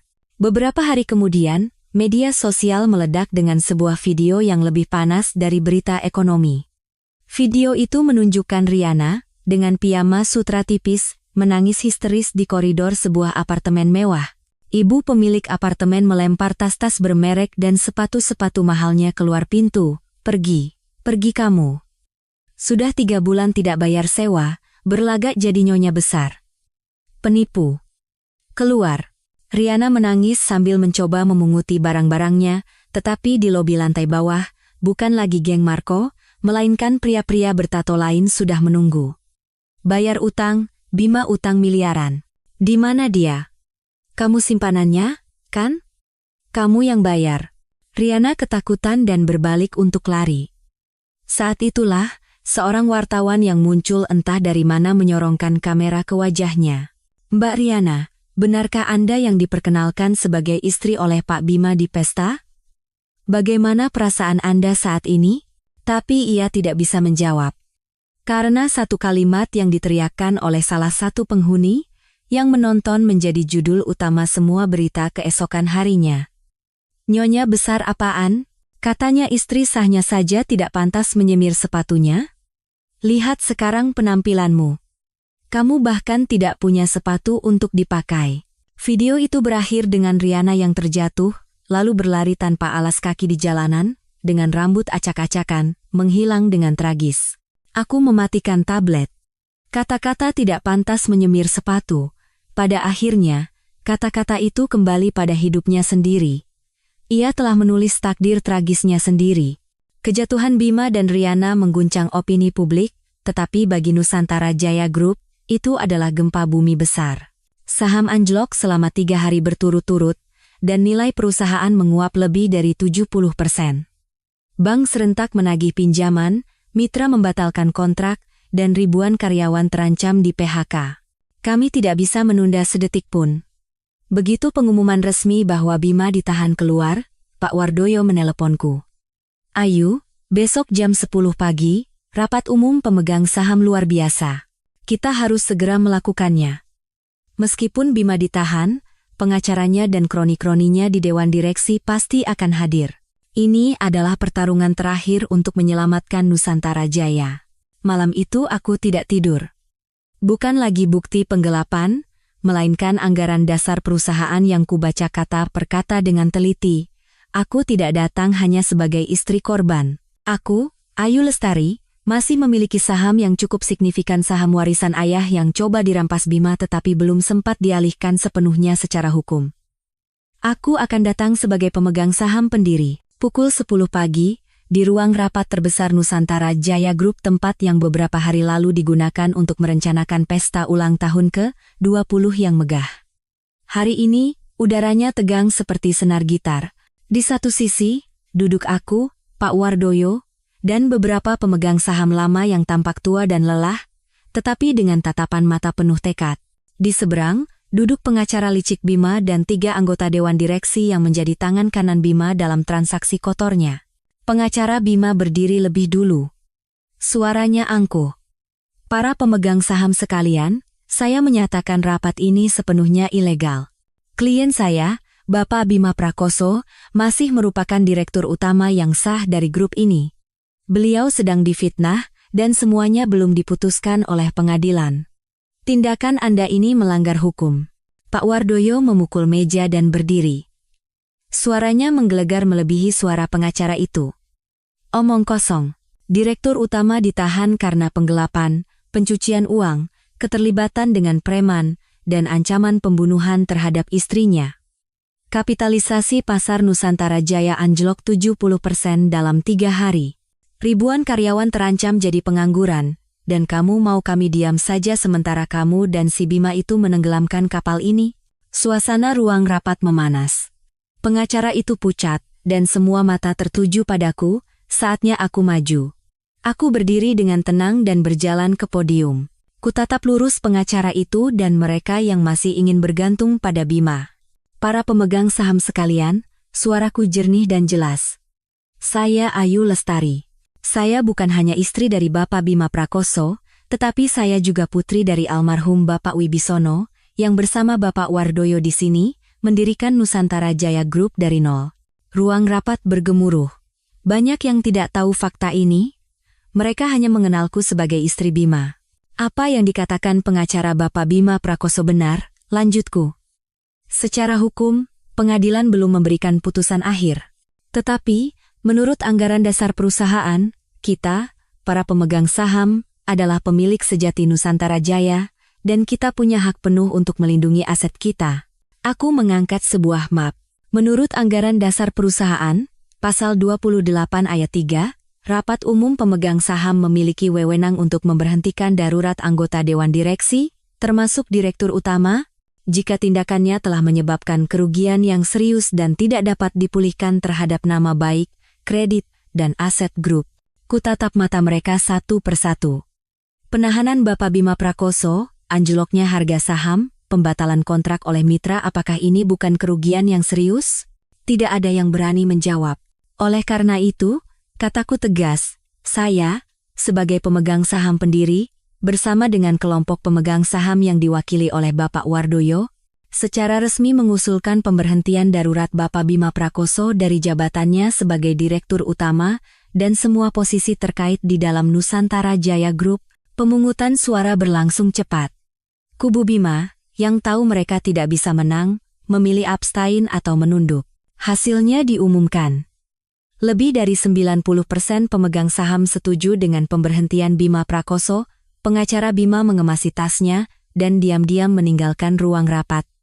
Perang telah usai. Pak Wardoyo naik ke podium. Suaranya serak menahan haru. Nusantara Jaya telah kembali. Saya, Wardoyo, secara resmi akan menjabat sebagai Direktur Utama sementara. Beliau menoleh padaku. Ayu, perusahaan membutuhkanmu. Kami membutuhkanmu.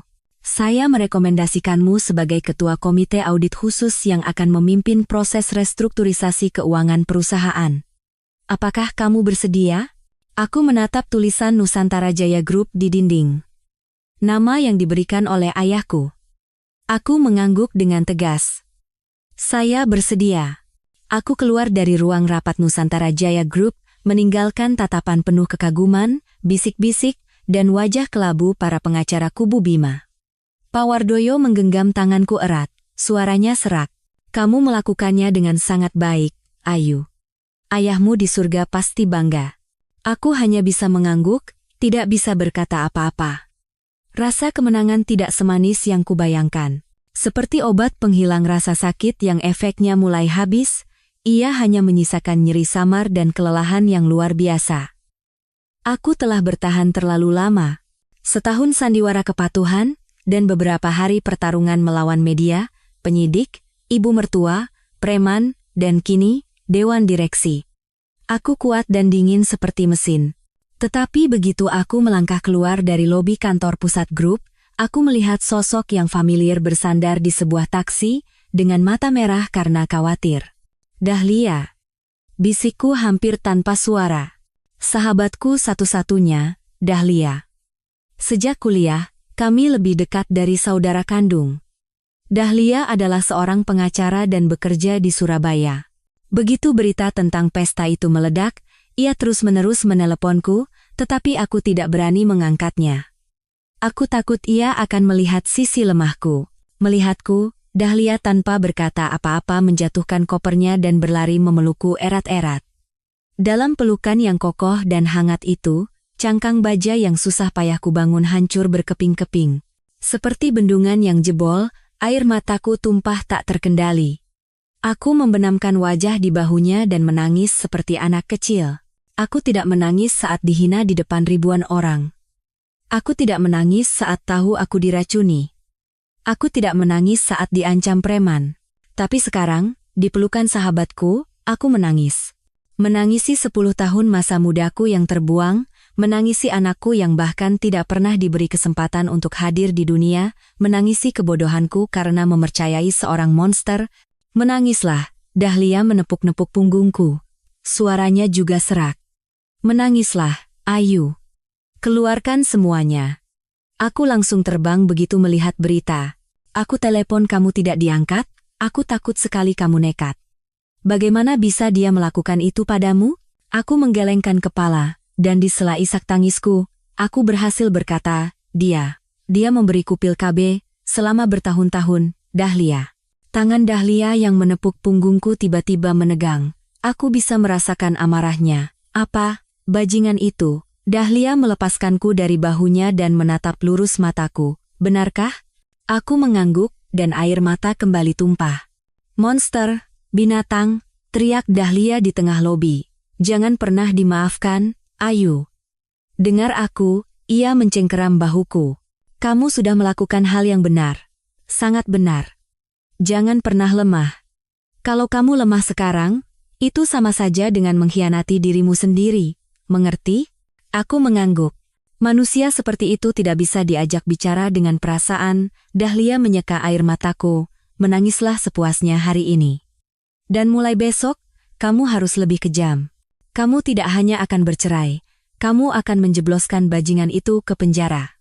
Racun harus dicabut sampai ke akarnya, jangan dibiarkan hidup untuk menyakiti orang lain. Kata-kata Dahlia yang tegas dan dingin seperti vonis hakim menarikku dari kelemahan. Benar. Aku tidak boleh hancur. Dengan adanya Dahlia di sisiku, aku seolah mendapat kekuatan. Ia bukan hanya teman untuk bersandar, tetapi juga seorang pengacara yang kompeten. Spesialisasinya adalah hukum perdata, tetapi ketajamannya akan sangat membantu Pak Irawan, pengacara ekonomiku. Beberapa hari berikutnya, aku tidak lagi tinggal di villa yang dingin itu. Dahlia membawaku ke sebuah apartemen servis mewah dengan keamanan ketat. Kami mengubah ruang tamunya menjadi kantor hukum kecil, penuh dengan dokumen dan bukti. Aku, Dahlia, dan Pak Irawan bekerja hampir 24 jam sehari. Kami memiliki 2 medan perang. 1. Gugatan ceraiku. 2. Kasus pidana Bima di mana aku adalah korban dan saksi kunci. Tujuan kami adalah menggabungkan kedua kasus itu karena keduanya sangat berkaitan. Bu Ayu, tetap tenang, kata Pak Irawan dalam sebuah rapat. Pihak Bima pasti akan mencoba memisahkan kedua kasus ini. Kasus ekonomi sebagai sengketa internal perusahaan, dan perceraian ibu sebagai konflik emosional biasa. Jika terpisah, semuanya akan menjadi sangat rumit. Aku mengangguk, saya tahu. Tapi ia menggelapkan aset untuk persiapan cerai, dan meracuni saya untuk membenarkan alasan cerainya. Kedua kasus itu adalah 1. Tepat, Zambung Dahlia. Kita harus membuktikan keterkaitan itu. Pak Irawan, Anda urus sisi keuangannya. Kekerasan dalam rumah tangga, peracunan, dan pelanggaran hukum perkawinan, biar saya yang tangani. Sikap profesional dan dingin mereka berdua membuatku tenang. Dengan aku, sang magister keuangan, yang secara pribadi memetakan semua alur dana Bima, dan kini bersama 2 pengacara tajam ini, aku yakin Bima tidak akan punya jalan keluar. Seperti yang diduga, pihak Bima mulai bergerak. Karena tidak bisa lagi mengancamku dengan kekerasan, mereka beralih ke jalur diplomasi. Seminggu sebelum sidang pertama, Pak Irawan meneleponku. Suaranya terdengar sedikit sinis. Bu Ayu, pengacara Bima Prakoso baru saja menelepon. Apa katanya? Tanyaku sambil masih membolak-balik dokumen. Menawarkan negosiasi. Aku mencibir. Negosiasi? Di saat seperti ini? Tawarannya sangat menarik, tekan Pak Irawan.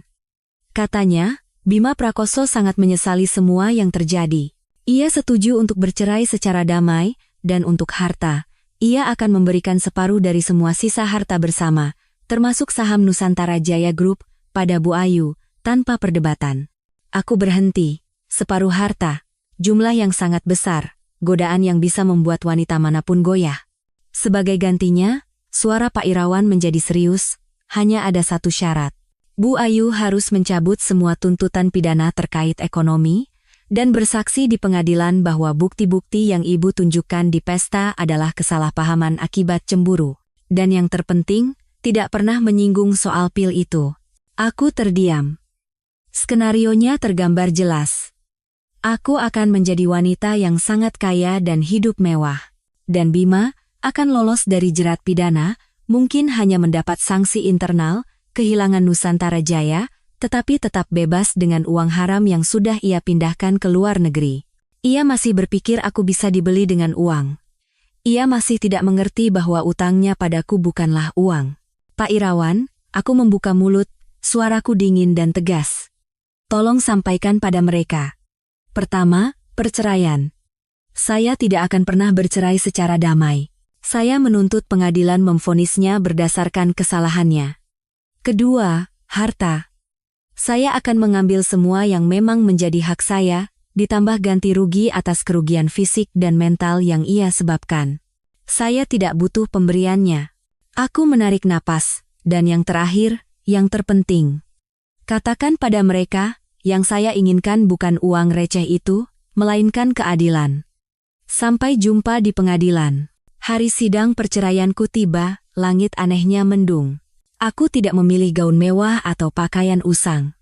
Aku mengenakan setelan celana hitam yang pas di badan, rambutku disanggul rapi, dan riasan wajahku ringan tetapi tajam. Aku melihat wanita asing di cermin. Wajahnya adalah aku, tetapi matanya tidak lagi memancarkan kepatuhan atau rasa sakit. Hanya ada tekad yang dingin dan keras seperti baja yang ditempa api. Ini adalah baju zirahku. Aku memasuki ruang sidang yang penuh dengan wartawan. Dahlia dan Pak Irawan mengapitku di kiri dan kanan. Kami tidak menghindari kamera, tetapi berjalan lurus ke kursi penggugat. Beberapa saat kemudian, pintu samping terbuka dan Bima masuk, digiring oleh dua petugas lapas. Aku tidak menoleh, tetapi bisa merasakan seluruh ruang sidang bergemuruh. Terdengar suara rana kamera yang tak henti-hentinya. Aku terpaksa melirik sekilas. Aku tidak mengenalinya. Pria itu bukan Bima Prakoso, direktur utama yang gagah dan angkuh yang kukenal. Ia orang yang sama sekali berbeda. Badannya kurus kering, rambutnya memutih dan acak-acakan, matanya cekung, baju tahanan yang longgar tampak melambai di tubuhnya yang ringkih. Melihatku, matanya berkilat benci, lalu berubah menjadi takut dan bingung. Ia langsung menunduk dalam-dalam, tidak berani menatapku lurus. Sidang dimulai. Pak Irawan menyatakan tuntutan ceraiku berdasarkan 3 alasan utama, perselingkuhan, kekerasan dalam rumah tangga berupa tindakan peracunan dengan pil kontrasepsi, dan upaya sengaja menyembunyikan serta merusak harta bersama. Di seberang, pengacara licik Bima yang mencoba bernegosiasi dengan kami memulai sanggahannya. Ia tahu fakta perselingkuhan sudah terlalu jelas untuk disangkal, tetapi ia fokus untuk membalikan keadaan. Yang mulia hakim, kata pengacara itu dengan suara dramatis. Kami menolak semua tuduhan dari pihak penggugat. Klien saya, Bapak Bima Prakoso, justru adalah korban dalam kasus ini. Seluruh ruang sidang bergemuruh. Kami punya bukti bahwa Ibu Ayu Lestari telah merencanakan konspirasi untuk merebut aset sejak lama, ia menunjukku. Ia berakting sebagai istri yang teraniaya dan patuh, sementara diam-diam bersekongkol dengan kekuatan internal perusahaan yang tidak puas, secara spesifik Bapak Wardoyo, untuk melakukan kudeta. Ia mengangkat sebuah map, dan mengenai bukti-bukti ekonomi yang ia keluarkan, kami memohon majelis hakim untuk tidak menerima bukti-bukti ini. Karena bukti-bukti tersebut didapatkan secara ilegal. Ia memanfaatkan kepercayaan suaminya untuk menyusup secara ilegal ke komputer pribadi dan memasang alat sadap. Ini adalah tindakan pidana serius. Tujuan akhirnya adalah menjebak suaminya ke penjara dan menguasai Nusantara Jaya Group sendirian. Ia berorasi seolah akulah penjahatnya. Aku merapatkan tangan, duduk tenang tanpa ekspresi. Taktik ini sudah kami duga. Mereka mencoba mengubahku dari korban menjadi pelaku. Dahlia berbisik padaku, tenang. Semakin banyak dia bicara, semakin jelas dia tidak punya apa-apa untuk dibicarakan. Aku mengangguk. Kulirik Bima, ia masih menunduk, tetapi bahunya bergetar. Sepertinya drama ini juga tidak ia duga. Pengacaranya sedang berusaha menyelamatkan keadaan dengan menyerangku. Yang mulia, pengacara itu mengakhiri. Kami memohon agar gugatan cerai dari Ibu Ayu Lestari ditolak, dan sebaliknya kami akan menuntutnya kembali atas tuduhan fitnah dan pencemaran nama baik. Sebelum ia selesai, Pak Irawan berdiri dengan tenang. Maaf memotong, rekan pengacara, kata Pak Irawan dengan suara lembut tetapi berbobot.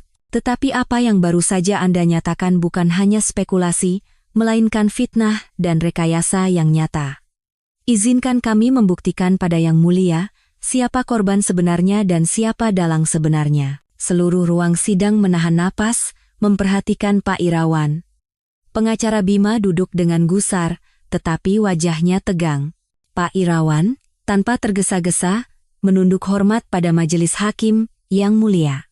Pertama, izinkan saya membantah tuduhan pihak tergugat bahwa klien saya memperoleh bukti secara ilegal. Ia menatap pengacara lawan. Saya ingin bertanya pada rekan pengacara. Ibu Ayu Lestari, sebagai istri sah, tinggal dalam satu rumah dan memiliki aset bersama. Apakah penemuannya atas dokumen-dokumen keuangan suaminya yang kemudian terbukti sebagai dokumen ilegal bisa disebut penyusupan ilegal? Ia tidak menyadap, ia tidak memasang kamera. Ia hanya menemukan kebenaran di rumahnya sendiri. Itu namanya kesadaran untuk melaporkan kejahatan, rekan pengacara. Pengacara lawan terdiam. Kedua, lanjut Pak Irawan, pihak tergugat menuduh klien saya ingin merebut grup, ini lebih tidak masuk akal. Izinkan kami menyajikan bukti tak terbantahkan yang akan membuktikan sebaliknya. Orang yang selama bertahun-tahun merencanakan dengan cermat untuk merampas aset, menggelapkan uang pemegang saham, dan mengusir istrinya dengan tangan kosong adalah Bapak Bima Prakoso sendiri. Pak Irawan memberi isyarat, dan sebuah layar besar turun di tengah ruang sidang. Izin, Yang Mulia. Layar menyala. Bukan foto hasil intaian atau rekaman suara yang samar. Itu adalah diagram alur dana yang begitu rumit hingga memusingkan mata.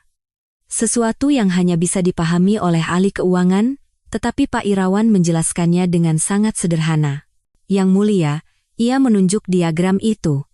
Inilah alur dana sebesar 150 miliar rupiah yang kami tuduhkan telah digelapkan oleh Bapak Bima Prakoso. Dana ini tidak lenyap.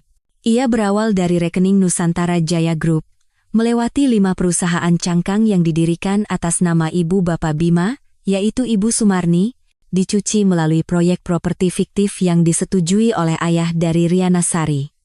Dan terakhir, Pak Irawan menunjuk ujung diagram, semua uang yang sudah bersih ini tidak lari kemana-mana. Ia mengalir langsung ke sebuah rekening bank di Swiss. Dan pemilik rekening ini, Yang Mulia, ada 2 orang, Bima Prakoso dan Riana Sari. Buktinya, teriak pengacara Bima. Ini hanya gambar yang kalian buat. Pak Irawan tersenyum dingin. Tentu kami punya bukti. Tolong tampilkan lampirannya. Layar berganti.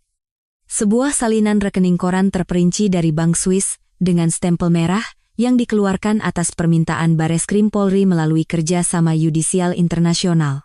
Semua angkanya cocok sempurna dengan diagram alur dana. Tidak. Bima mulai bergumam. Wajahnya sepucat kertas. Ia tidak percaya bagaimana kami bisa mendapatkannya. Inilah, kata Pak Irawan, bukti tak terbantahkan dari konspirasi terencana untuk merampas aset pemegang saham dan harta bersama dalam pernikahan. Pak Irawan menatap lurus ke arah Bima dan berkata dengan tegas, Bapak Bima Prakoso, apakah Anda masih ingin mengatakan bahwa istri Anda memfitnah dan ingin merebut aset Anda? Pengacara Bima bungkam. Dan Bima, ia menatap nanar rekening koran di layar, lalu tiba-tiba memegangi kepalanya dan mulai gemetar. Ia terengah-engah, menggumamkan kata-kata tak berarti. Tidak mungkin. Bagaimana? Bagaimana kalian tahu? Terdakwa. Hakim mengetukkan palunya dengan keras. Harap tenang. Tapi Bima tidak lagi mendengar apa-apa. Ia tahu ini adalah akhir. Semua rencana dan keangkuhannya telah telanjang di bawah cahaya keadilan. Pengacara Bima, yang tadinya begitu fasih menuduhku, kini terduduk di kursinya dengan wajah kelabu. Ia pasti tidak pernah bermimpi kami akan mendapatkan bukti dari Bank Swiss. Bima terhuyung di kursi terdakwa, mencengkeram pagar kayu. Ia menatap nanar rekening koran di layar, menggumamkan kata-kata tak berarti. Tidak mungkin. Bagaimana kalian bisa tahu? Pengacaranya, dengan sisa-sisa tenaga untuk mengulur waktu, berdiri dengan susah payah. Yang mulia, kami meragukan keabsahan bukti ini. Ada kemungkinan dipalsukan. Pihak penggugat, tetapi Pak Irawan tidak memberinya kesempatan. Ia menoleh pada sahabatku, Dahlia. Sekarang gilirannya. Masalah keuangan sudah selesai, saatnya membuka dosa-dosa pribadi. Dahlia berdiri. Suaranya tidak setegas Pak Irawan, tetapi mengandung amarah dan kepedihan yang tertahan. Yang mulia, kami belum selesai. Ia menatap lurus ke arah Bima, tatapan dingin yang seolah menusuk jantungnya. Bukti keuangan sudah jelas. Tetapi motif di baliknya alasan mengapa Bapak Bima Prakoso begitu kejam ingin menggelapkan aset dan menyingkirkan istrinya dari hidupnya jauh lebih mengerikan dari itu. Keberatan. Pengacara Bima melompat berdiri lagi. Ini adalah sidang perceraian dan pembagian harta. Kami tidak akan memperdebatkan motif pribadi. Sangat relevan, rekan pengacara, balas Dahlia dengan suara setajam silet. Karena ini membuktikan adanya tindakan kekerasan dalam rumah tangga yang sistematis, menjadi dasar bagi pengadilan untuk menentukan kesalahan, dan menjadi landasan bagi kami untuk menuntut ganti rugi atas kerugian kesehatan dan mental. Hakim mengangguk. Keberatan ditolak. Silakan lanjutkan. Dahlia menarik napas dalam-dalam. Yang mulia, izinkan kami membuka bukti terakhir. Serangan yang menghancurkan. Ia memberi isyarat, dan layar besar kembali menyala, tetapi kali ini bukan diagram, melainkan antarmuka file audio. Ini, suara Dahlia bergema, adalah rekaman percakapan antara Bapak Bima Prakoso dan klien saya, Ibu Ayu Lestari, yang direkam secara sah di kediaman Ibu Ayu pada malam saat Bapak Bima mengirim preman untuk menerornya dengan cat. Terlihat Bima gemetar. Ia mulai sadar apa itu. Rekaman diputar. Raungan histeris Bima menggema di seluruh ruang sidang. Lihat, kamu mau mati. Aku peringatkan kamu, Ayu. 1. Cabut laporan. 2. Kamu mati. Pengacara Bima berkata panik, Yang mulia, ini hanya kata-kata saat marah, tidak bisa jadi bukti. Mohon dengarkan sampai selesai. Yang mulia, potong Dahlia. File audio terus berputar. Setelah geraman Bima, terdengar suaraku yang gemetar tetapi jelas. Bagaimana bisa kamu sekejam ini? Kamu sudah menghancurkanku. Dan kemudian suara Bima, raungan iblis yang memaku peti matinya sendiri, aku kejam? Aku sudah sabar bertahun-tahun karenamu. Bertahun-tahun aku memberimu obat supaya kamu bisa punya anak, tahu? Perempuan mandul tidak berguna. Kalau kamu tidak bisa punya anak, kamu tidak punya hak di rumah ini. Aku menikahimu karena kamu bodoh dan ayahmu punya uang. Hening. Keheningan mutlak yang mencekam menyelimuti ruang sidang. Aku mendengar para wartawan terkesiap kaget. Bahkan hakim ketua yang sudah tua dan menjaga wajah seriusnya selama persidangan tampak terbelalak kaget. Pengacara Bima terduduk lemas di kursinya, pucat seperti mayat. Bima mendengar suaranya sendiri. Ia mengangkat kepalanya dengan sentakan. Mata merah yang menyala.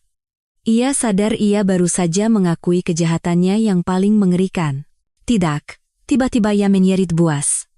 Tidak. Kamu menjebakku. Itu rekayasa. Itu bukan aku. Kamu memfitnahku. Ia berlari membabi buta ke arahku, mencoba menerobos para petugas. Akan kubunuh kau, halang, akan kubunuh. Petugas lapas langsung meringkusnya, membantingnya ke lantai.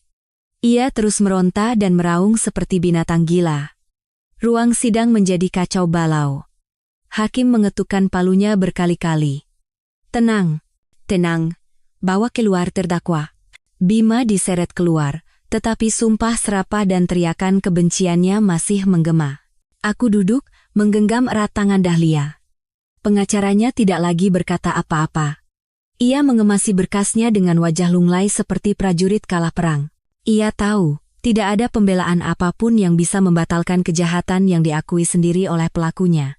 Hakim menskor sidang untuk musyawarah putusan. Aku, Dahlia, dan Pak Irawan keluar ke koridor. Para wartawan mengerumuniku seperti lebah. Puluhan mikrofon disodorkan ke wajahku. Ibu Ayu, bisakah Anda konfirmasi kebenaran perkataan Bapak Bima? Sudah berapa lama Anda diracuni? Bagaimana perasaan Anda saat ini? Dahlia dan Pak Irawan menghalangiku. Maaf, kami tidak akan menjawab pertanyaan apapun saat ini. Mohon tunggu putusan pengadilan. Kami diantar ke sebuah ruang tunggu terpisah. Dahlia menuangkan segelas air untukku, tangannya masih gemetar karena marah, tetapi ia tersenyum padaku. Sudah berakhir, Ayu, kamu berhasil. Monster itu pasti akan mendapat ganjarannya. Aku mengangguk, tetapi tidak merasa gembira. Hanya perasaan hampa. Seolah tumor yang telah bersarang di tubuhku selama 10 tahun akhirnya berhasil diangkat. Lukanya masih sakit, tetapi setidaknya racunnya sudah hilang. Aku tidak lagi membencinya. Aku hanya merasa jijik. 30 menit kemudian, kami dipanggil kembali ke ruang sidang. Suasana kusyuk yang menyesakkan. Hakim ketua, mewakili majelis hakim, mulai membacakan putusan. Suaranya jernih, setiap katanya terdengar seperti ketukan palu keadilan. Majelis hakim, setelah menimbang seluruh berkas perkara, bukti-bukti yang diajukan, dan jalannya persidangan, dengan ini memutuskan, 1. Mengenai hubungan perkawinan. Mengabulkan seluruh gugatan cerai dari penggugat, Ayu Lestari. 2. Mengenai kesalahan dalam perceraian. Menyatakan tergugat, Bima Prakoso, bersalah penuh atas retaknya hubungan perkawinan. Tindakan tergugat yaitu perselingkuhan berat, penyembunyian aset bersama secara terencana, dan tindak kekerasan dalam rumah tangga dengan sengaja merusak kesehatan istri melalui peracunan sistematis selama bertahun-tahun adalah tindakan yang tidak dapat ditoleransi dan telah melanggar moral sosial serta hukum secara serius. 3. Mengenai pembagian harta. Hakim melanjutkan, karena kesalahan penuh berada pada pihak tergugat, Bima Prakoso, dan adanya tindakan penyembunyian aset yang disengaja, maka majelis hakim memutuskan pembagian seluruh harta bersama dilakukan dengan mengutamakan perlindungan mutlak bagi korban, yaitu penggugat, Ayu Lestari. Penggugat, Ayu Lestari, berhak atas 70% dari harta bersama, termasuk saham Nusantara Jaya Group. Sisa 30% aset tergugat dibekukan untuk digunakan sebagai ganti rugi prioritas bagi para pemegang saham Nusantara Jaya Group. 4. Mengenai aset ilegal. Seluruh aset atas nama Riana Sari senilai 150 miliar rupiah beserta properti dan kendaraan dinyatakan sebagai hasil kejahatan dari penggelapan dana Nusantara Jaya Group. Pengadilan, bekerja sama dengan aparat penegak hukum, akan menyita seluruhnya dan mengembalikannya kepada grup. 5. Hakim menatap sejenak berkasnya, seluruh berkas perkara ini, yaitu bukti-bukti terkait tindak pidana penggelapan, pencucian uang, dan terutama tindakan penganiayaan berencana melalui peracunan serta ancaman pembunuhan yang terekam, akan dilimpahkan ke pengadilan pidana untuk dituntut dan diadili sesuai hukum yang berlaku. Palu diketuk. Putusan telah dibacakan. Semuanya telah berakhir. Aku berdiri, aku tidak menangis. Aku hanya merasakan kakiku lemas. Dahlia dan Pak Irawan harus memapahku. Aku menang. Menang telak. Aku keluar dari pengadilan. Berbeda dengan pagi yang mendung, di luar matahari telah bersinar. Cahayanya menyilaukan, tetapi hangat. Aku menarik napas dalam-dalam. Napas kebebasan pertama setelah 10 tahun di neraka. Putusan ceraiku meledak seperti bom di semua media. Belum pernah ada kasus perceraian seorang pengusaha yang memiliki cerita setragis dan semarah ini. Frasa meracuni istri dengan pil KB menjadi tajuk berita terpanas selama berminggu-minggu, memicu kemarahan publik. 3 bulan kemudian, sidang pidana Bima digelar. Aku tidak datang. Aku tidak ingin melihat wajahnya sedetik pun lagi. Pak Irawan dan Dahlia mewakiliku di pengadilan sebagai korban. Di hadapan bukti-bukti yang tak terbantahkan rekening koran Bank Swiss, kesaksian Marco yang setuju bekerja sama untuk keringanan hukuman, dan terutama, rekaman pengakuannya Bima tidak bisa lagi mengelak. Hasilnya, ia divonis 12 tahun penjara atas dakwaan penggelapan, pencucian uang, dan penganiayaan berencana terhadap keluarga dengan metode yang kejam, sebuah pasal pemberat, 12 tahun. Masa muda gemilangnya secara resmi terkubur di balik 4 dinding batu. Kata Dahlia, saat mendengar vonis, Bima tidak lagi meraung-raung. Ia hanya berdiri diam, lalu mulai menangis terseduh-seduh seperti anak kecil. Ibu Sumarni yang hadir di sana langsung pingsan dan dilarikan dengan ambulans. Aku mendengar kabar itu, tetapi tidak ada riak di hatiku. Itu adalah harga yang harus mereka bayar. Hukum karma tidak bisa dihindari siapapun. Mengenai Nusantara Jaya Group, itu adalah perang yang lain. Setelah Bima dilengsarkan, aku sebagai pemegang saham mayoritas dan Pak Wardoyo yang terpilih sebagai direktur utama sementara, harus menghabiskan hampir setahun untuk membersihkan kekacauan yang ditinggalkan Bima. Kami membereskan proyek-proyek fiktif, membangun kembali seluruh sistem keuangan, bernegosiasi ulang dengan bank, dan yang terpenting, mengembalikan kepercayaan investor dan karyawan. Itu adalah tahun yang sangat berat. Aku mengerahkan semua ilmuku di bidang keuangan untuk bekerja siang dan malam bersama Pak Wardoyo, tapi kali ini, aku bekerja bukan untuk seorang pria, melainkan untuk warisan ayahku dan mata pencaharian ribuan orang. Perlahan, Nusantara Jaya mulai stabil. Harga saham mulai naik kembali, dan para mitra kembali. Kapal yang karam berhasil diselamatkan. Riana juga tidak luput dari jerat hukum. Ia divonis 3 tahun penjara karena menjadi kaki tangan dalam menyembunyikan dan menikmati hasil kejahatan, yaitu pencucian uang. Ayahnya juga dipecat dan dituntut atas penyalahgunaan wewenang. Mimpi menjadi nyonya besarnya berakhir di penjara. Kata orang, sampai hari ia digiring ke mobil tahanan, ia masih menangis dan berteriak bahwa ia tidak bersalah, bahwa ia hanya ditipu oleh Bima. Tapi semua sudah terlambat. Setelah Nusantara Jaya benar-benar stabil, aku memutuskan untuk mengundurkan diri dari komite audit. Terlalu banyak kenangan pahit di sana. Aku menjual sebagian besar sahamku, hanya menyisakan sebagian kecil sebagai kenang-kenangan dari ayah. Aku menjadi wanita yang sangat kaya, asetku puluhan miliar rupiah, tapi uang itu bagiku hanyalah kompensasi. Ia tidak bisa mengembalikan 10 tahun masa mudaku atau anak yang dirampas dariku. Aku menjual villa yang dingin itu dan memutuskan semua kontak dengan keluarga Bima. Aku memulai hidup baru. Setahun setelah sidang pidana berakhir, aku duduk di sebuah kafe kecil di Bali. Bukan kafe mewah, melainkan sebuah kafe buku yang tersembunyi di gang kecil yang menghadap ke lembah penuh bunga. Aku tidak memilih untuk tinggal di luar negeri atau hidup glamor. Aku membeli sebuah apartemen kecil yang tenang di kota, dan sering datang ke Bali yang udaranya bersih untuk menenangkan jiwa. Hidupku kini sangat sederhana. Aku bukan lagi istri siapapun, bukan lagi wanita perkasa di dunia bisnis. Aku hanyalah Ayu. Dengan uangku, aku mendirikan sebuah dana investasi kecil. Dana yang sangat pribadi. Bukan untuk properti atau saham, melainkan untuk perusahaan rintisan di bidang pendidikan dan teknologi ramah lingkungan, terutama yang dipimpin oleh perempuan. Bukan untuk keuntungan, aku hanya ingin melihat mimpi-mimpi indah yang tidak dibangun di atas tipu daya dan pengkhianatan bisa bertunas. Saat sedang membaca buku, pemilik kafe membawakan sepucuk surat. Dari kantor pos lembaga pemasyarakatan, Mbak, katanya pelan. Tanganku yang menerima surat itu tidak bergetar sedikit pun. Tulisan tangan yang canggung dan familiar di amplop itu adalah tulisan Bima.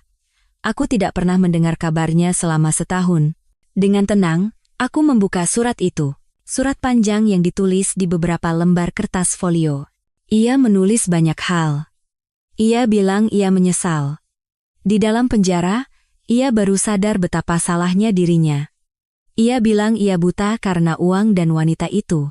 Ia mengenang masa-masa awal kami merintis usaha dari sebuah ruko sempit, dan menulis bahwa saat-saat itulah hari-hari paling bahagia dalam hidupnya. Ia bercerita bahwa Ibu Sumarni, karena shock, terkena stroke ringan dan kini hidup miskin di kampung, diabaikan oleh kerabat. Ia memohon, demi kenangan 10 tahun, agar aku sesekali mengirimkan sedikit uang untuk biaya berobat ibunya, dan di akhir, ia memohon pengampunan. Ia menulis, setelah bebas 12 tahun lagi, Ia ingin menemuiku hanya untuk mengucapkan satu kata maaf. Aku membaca surat itu dari awal hingga akhir, tidak melewatkan satu kata pun. Hatiku setenang danau di musim gugur. Tidak ada kebencian, tidak ada kepuasan, bahkan tidak ada rasa kasihan. Ia masih sama. Masih menyalahkan keadaan dan orang lain, masih mencoba memanipulasiku dengan menggunakan sentimen dan penderitaan ibunya. Sifatnya tidak berubah sama sekali. Aku melipat surat itu dengan hati-hati. Di kafe itu, karena cuaca malam Bali yang sejuk, ada sebuah perapian kecil yang apinya berderak. Aku berjalan ke dekat perapian. Kutatap surat di tanganku untuk waktu yang lama. 10 tahun nerakaku, 12 tahun penjaranya. Itu adalah hukum karma, keadilan hidup. Aku tidak merobek surat itu. Aku hanya dengan tenang melemparkannya ke dalam api. Aku melihat api orain menjilat ujung kertas, tulisannya mengerut, menghitam, dan akhirnya menjadi abu. Pengampunan. Itu tidak lagi penting. Pengampunan tidak berarti melupakan atau memberinya kesempatan.